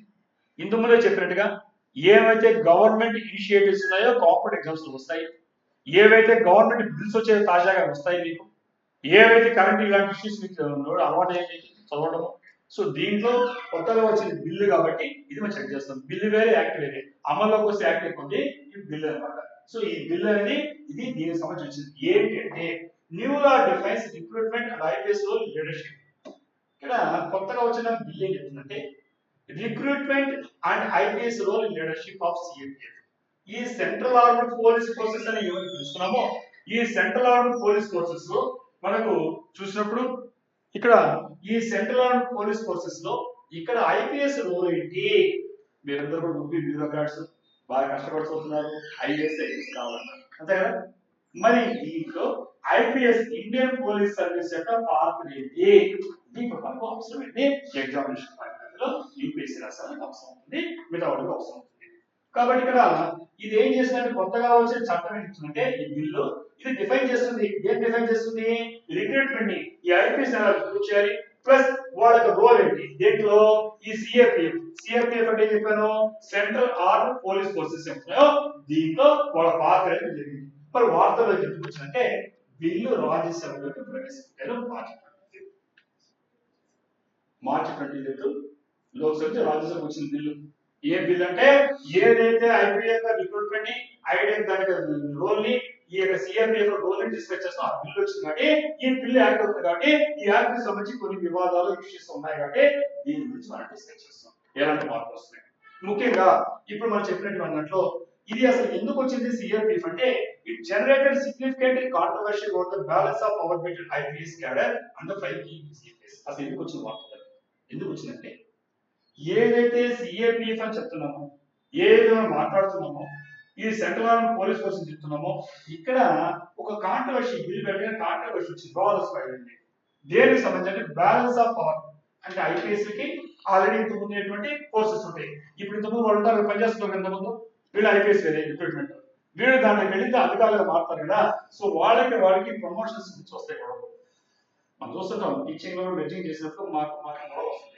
సో ఇలాగా ఇక్కడ ఇది వివాదం వచ్చింది. ఎందుకంటే ఇక్కడ దీన్ని అర్థం చేసుకోవాలంటే ముందు CRPF central armed police forces ఏమి ఉన్నాయని చూస్తే ఇక్కడ 5 రకాలైనటువంటి ఉన్నాయి.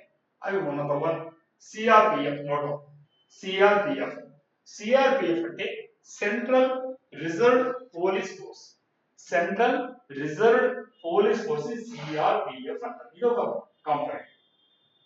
Second BSF. బిఎస్ఎఫ్ అంటే border security force. Border security force ని మనం బిఎస్ఎఫ్ అంటాం. బిఎస్ఎఫ్ అంటాం. థర్డ్ వన్ వచ్చి సిఐఎస్ఎఫ్. సిఐఎస్ఎఫ్. సిఐఎస్ఎఫ్ అంటే సెంట్రల్ ఇండస్ట్రియల్ సెక్యూరిటీ ఫోర్స్. అంటే మన ఇండస్ట్రియల్స్ అంతా పరిశ్రమలో వాటికి సంబంధించినటువంటి సిఐఎస్ఎఫ్ అని పిలుస్తారు. ఒకటేమో సెంట్రల్ రిజర్వ్ ఫోర్స్ అన్నాం, సెంట్రల్ సెక్యూరిటీ ఫోర్స్ అన్నాం, central industrial security force. Third. Fourth one వచ్చి ఐటీబీపీ. ఐటీబీపీ. ఐటీ అంటే ఇండో టిబెటన్, బీపీ అంటే బార్డర్ ఫోర్స్. ఇండో టిబెటన్ అంటే అటు ఇండియాకి అటు టిబెట్కి మధ్య బార్డర్ గా ఉండే సరిహద్దులు ఉన్నటువంటి పోలీస్ ఫోర్స్ ని ఐటీబీపీ అంటాం. Next last one SSB. ఏమంటారు? ఎస్ఎస్బి.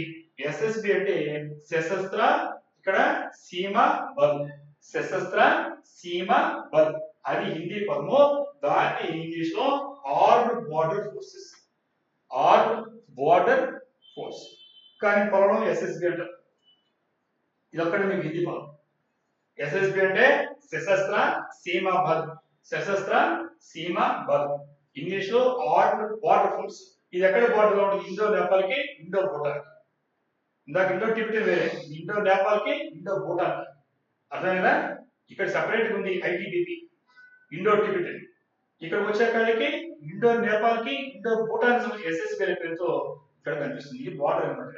సో ఇవన్నీ కలిపి ఏమన్నామంటే మనము సిఏపిఎఫ్ అని పేరుతో పిలుస్తాం. ఏం పిలుస్తున్నామో సిఏపిఎఫ్ అంటే సెంట్రల్ ఆర్మ్డ్ అంటే ఆయుధాలు ధరించినటువంటి పోలీస్ ఫోర్స్. ఇక్కడ ప్రాబ్లం ఎక్కడ వచ్చిందంటే ఈ రిక్రూట్మెంట్ లో అధికారులు వెళ్తారు బీజే లెవెల్లో. దీంట్లో ఎంత ప్రమోషన్ ఇవ్వచ్చు, ఎంత ఇప్పుడు ఆల్రెడీ ఎంత వర్క్ చేస్తుంటారు, వీళ్ళు ప్రాణాలు త్యాగం చేస్తుంటారు, జీతాలు త్యాగం చేస్తుంటారు, సర్వీస్ కానీ ర్యాంక్ అవుతారు, ప్రమోట్ అవుతూ ఉంటారు. దీంట్లో ప్రత్యేక ప్రయోజనం చాలా మంది దానికి వెళ్ళి మళ్ళీ సర్టిఫికేట్ వస్తుంటారు అనమాట. మరి ఇప్పుడు వీళ్ళకి వచ్చేవాళ్ళు వీళ్ళేమో డైరెక్ట్ రిక్రూట్మెంట్, మరి వీళ్ళకి ఎంత పదవులు ఇవ్వాలి, వాళ్ళకి ఎంత మంది, ఎంత పర్సెంటేజ్, దీనికి సంబంధించినటువంటి బిల్లు వచ్చేకంటే ఇప్పుడు వివాదాలు జవాబు. ఈ వివాదాలు చూస్తే ఇక్కడ డీజీ కానీ స్పెషల్ డీజీ కానీ అంటే 100% IPC model top DG top కదా, సో డీజీ కానీ అలాగే స్పెషల్ డీజీ కానీ అంటే వాళ్ళు 100% ఐపీసీ ఉండాలి. అంటే మీరు యూపీఎస్ రాస్తారా ఇలాంటి వాళ్ళు ఉండాలి. ఓకేనా, ఈ రిక్రూట్మెంట్ వేరే, ఇది వద్దు, ఈ టాప్ వర్క్ వాళ్ళే ఉండాలి. ఓకే, సెకండ్ వచ్చేకాల ఐషియన్ డీజీ వచ్చేకాలకి అరౌండ్ మోరాలే 67% ఐపీసీ మీద వాళ్ళు ప్రమోషన్ ఇచ్చిన వాళ్ళకి వాళ్ళు ఎక్స్పీరియన్స్ పడతారు. అదే మీకు ఇది కొంత ప్రమోషన్ తీసుకుంటే 100% ఐపీఎస్ ఉండాలి. దీంట్లో మరి ఈ కోట అరౌండ్ 60% వరకు ఐపీఎస్ ఉండొచ్చు. మిగతా వాళ్ళు ప్రమోషన్ వచ్చి డిజర్వ్ క్యాండిడేట్ ఉండి అర్హత ఉంటే వాళ్ళకి ఈ ప్రమోషన్ వచ్చి పెట్టుకోండి అంటారు. ఈ ఫోర్సెస్ ఎవరి వీళ్ళు ఐషియన్ డీజీ. నెక్స్ట్ కిందకు వచ్చే ఐజీ లెవెల్ వచ్చే కనుక 50% ఐపీఎస్ వచ్చి 50% ఇది అంటే 3 రకాలైన కోటాలు. ఏది కింద నుంచి గొడవ కాదు. ఇప్పుడు మీరు యూపీఎస్సీ రాస్తారు ఎగ్జామినేషన్, మీరు ఐఏఎస్ ఐపీఎస్ వస్తారు, ఐఏఎస్ వచ్చారు ఐపీఎస్ పోలీస్ ఫోర్స్ కాబట్టి ఈ పోలీస్ ఫోర్స్ లో ఎక్కడ ఏ కార్డు ఎవరు ఉంచాలి అనేది గొడవ. ఇప్పుడు ఈ బిల్లు పెట్టిన తర్వాత లోక్సభ రాజ్యసభ బిల్లు చట్టం కాదు, ఇక్కడ కాంట్రవర్షియల్ దాని గురించి నేను డిస్కస్ చేయాల్సి వచ్చింది. కాబట్టి ఐఏఎస్ దాంట్లో ఈ బిల్ ప్రకారంగా 100% ఐపీఎస్ డీజీ కానీ స్పెషల్ డీజీ కానీ. నెక్స్ట్ కింద ఉండే కార్డు ఐషియన్ డీజీలో 67% ఐపీఎస్ అప్పుడు కూడా ఇది సెపరేట్ ఉంది కాబట్టి మిగతా వాళ్ళు ప్రమోట్ ఇస్తుంది. కింద ఐసీ లెవెల్ 50% దాంట్లో ఇప్పుడు ఈ ఐపీఎస్ ఎంత మంది ఉండాలి, ఎలా ఉండాలి, ఇది కూడా వచ్చింది. ఇక్కడ మీకు పదాలు మీకు డిప్యుటేషన్ అంటే ఏంటి? డిప్యుటేషన్ అంటే టెంపరరీ ట్రాన్స్ఫర్ ఆఫ్ ఆఫీసర్. ఒక ఆఫీసర్ ఒక దాంట్లో ఉంది తాత్కాలిక ఉదాహరణ వెళ్ళాడు అనుకోండి, దాన్ని ఏమంటారమ్మా డిప్యుటేషన్ అంటారు. ఇప్పుడు ఒక డిపార్ట్మెంట్ లో పనిచేస్తున్నావు, ఆ డిపార్ట్మెంట్ లో కాబట్టి పేరెంట్ డిపార్ట్మెంట్ ఒక డిపార్ట్మెంట్ వెళ్ళదు, ఇప్పుడు నాడే ఉండాలి, నీ సర్వీస్ నాడే ఉంది, తాత్కాలిక ఉదాహరణ వెళ్ళాడు అనుకో దాన్ని డిప్యుటేషన్ అంటారు. మరి ఇక్కడ గాడ్గో అనే పేరు అంటే గాడ్గో అంటే సిఏపిఎఫ్ ఆఫీసర్స్ ఏదైతే మాట్లాడారో సెంట్రల్ ఆఫీసర్ గాడ్గో అంటారు, అసిస్టెంట్ కమాండర్ అని వాళ్ళని. మరి ఓజీఎస్ అంటే గ్రూప్ ఏ సర్వీసెస్. ఇక్కడ మీకు ఇవన్నీ కూడా గ్రూప్ ఏ సర్వీసెస్ అంటే గ్రూప్ ఏ మనం నేర్చుకోండి. ఓకే, ఇక్కడ ఇప్పుడు మనం వివాదం ఎక్కువ దాని గురించి కాస్త మాట్లాడాలి. ఈ బిల్లు యొక్క ఉద్దేశం ఏంటి అని చూస్తే ఏమర్థం లేదు. Regulate the general laws governing the recruitment and conditions of service of Group A general duty officers and other officers in Central Armed Police Service. ఇది టాపిక్. ఇక్కడ బిల్లు ఉద్దేశం ఏంటంటే ఏదైతే మనకు ఉండేటువంటి ఈ central armed police forces CAPF అని పిలిచామో దాంట్లో ఈ group A general duty officers కానీ అదర్ ఆఫీసర్స్ కానీ వాళ్ళకి సంబంధించిన రిక్రూట్మెంట్, వాళ్ళకి సంబంధించిన సర్వీసంలో ఈ జనరల్ లాస్ రెగ్యులేట్ సంస్థతో ఈ బిల్లు ప్రవేశపెట్టారు.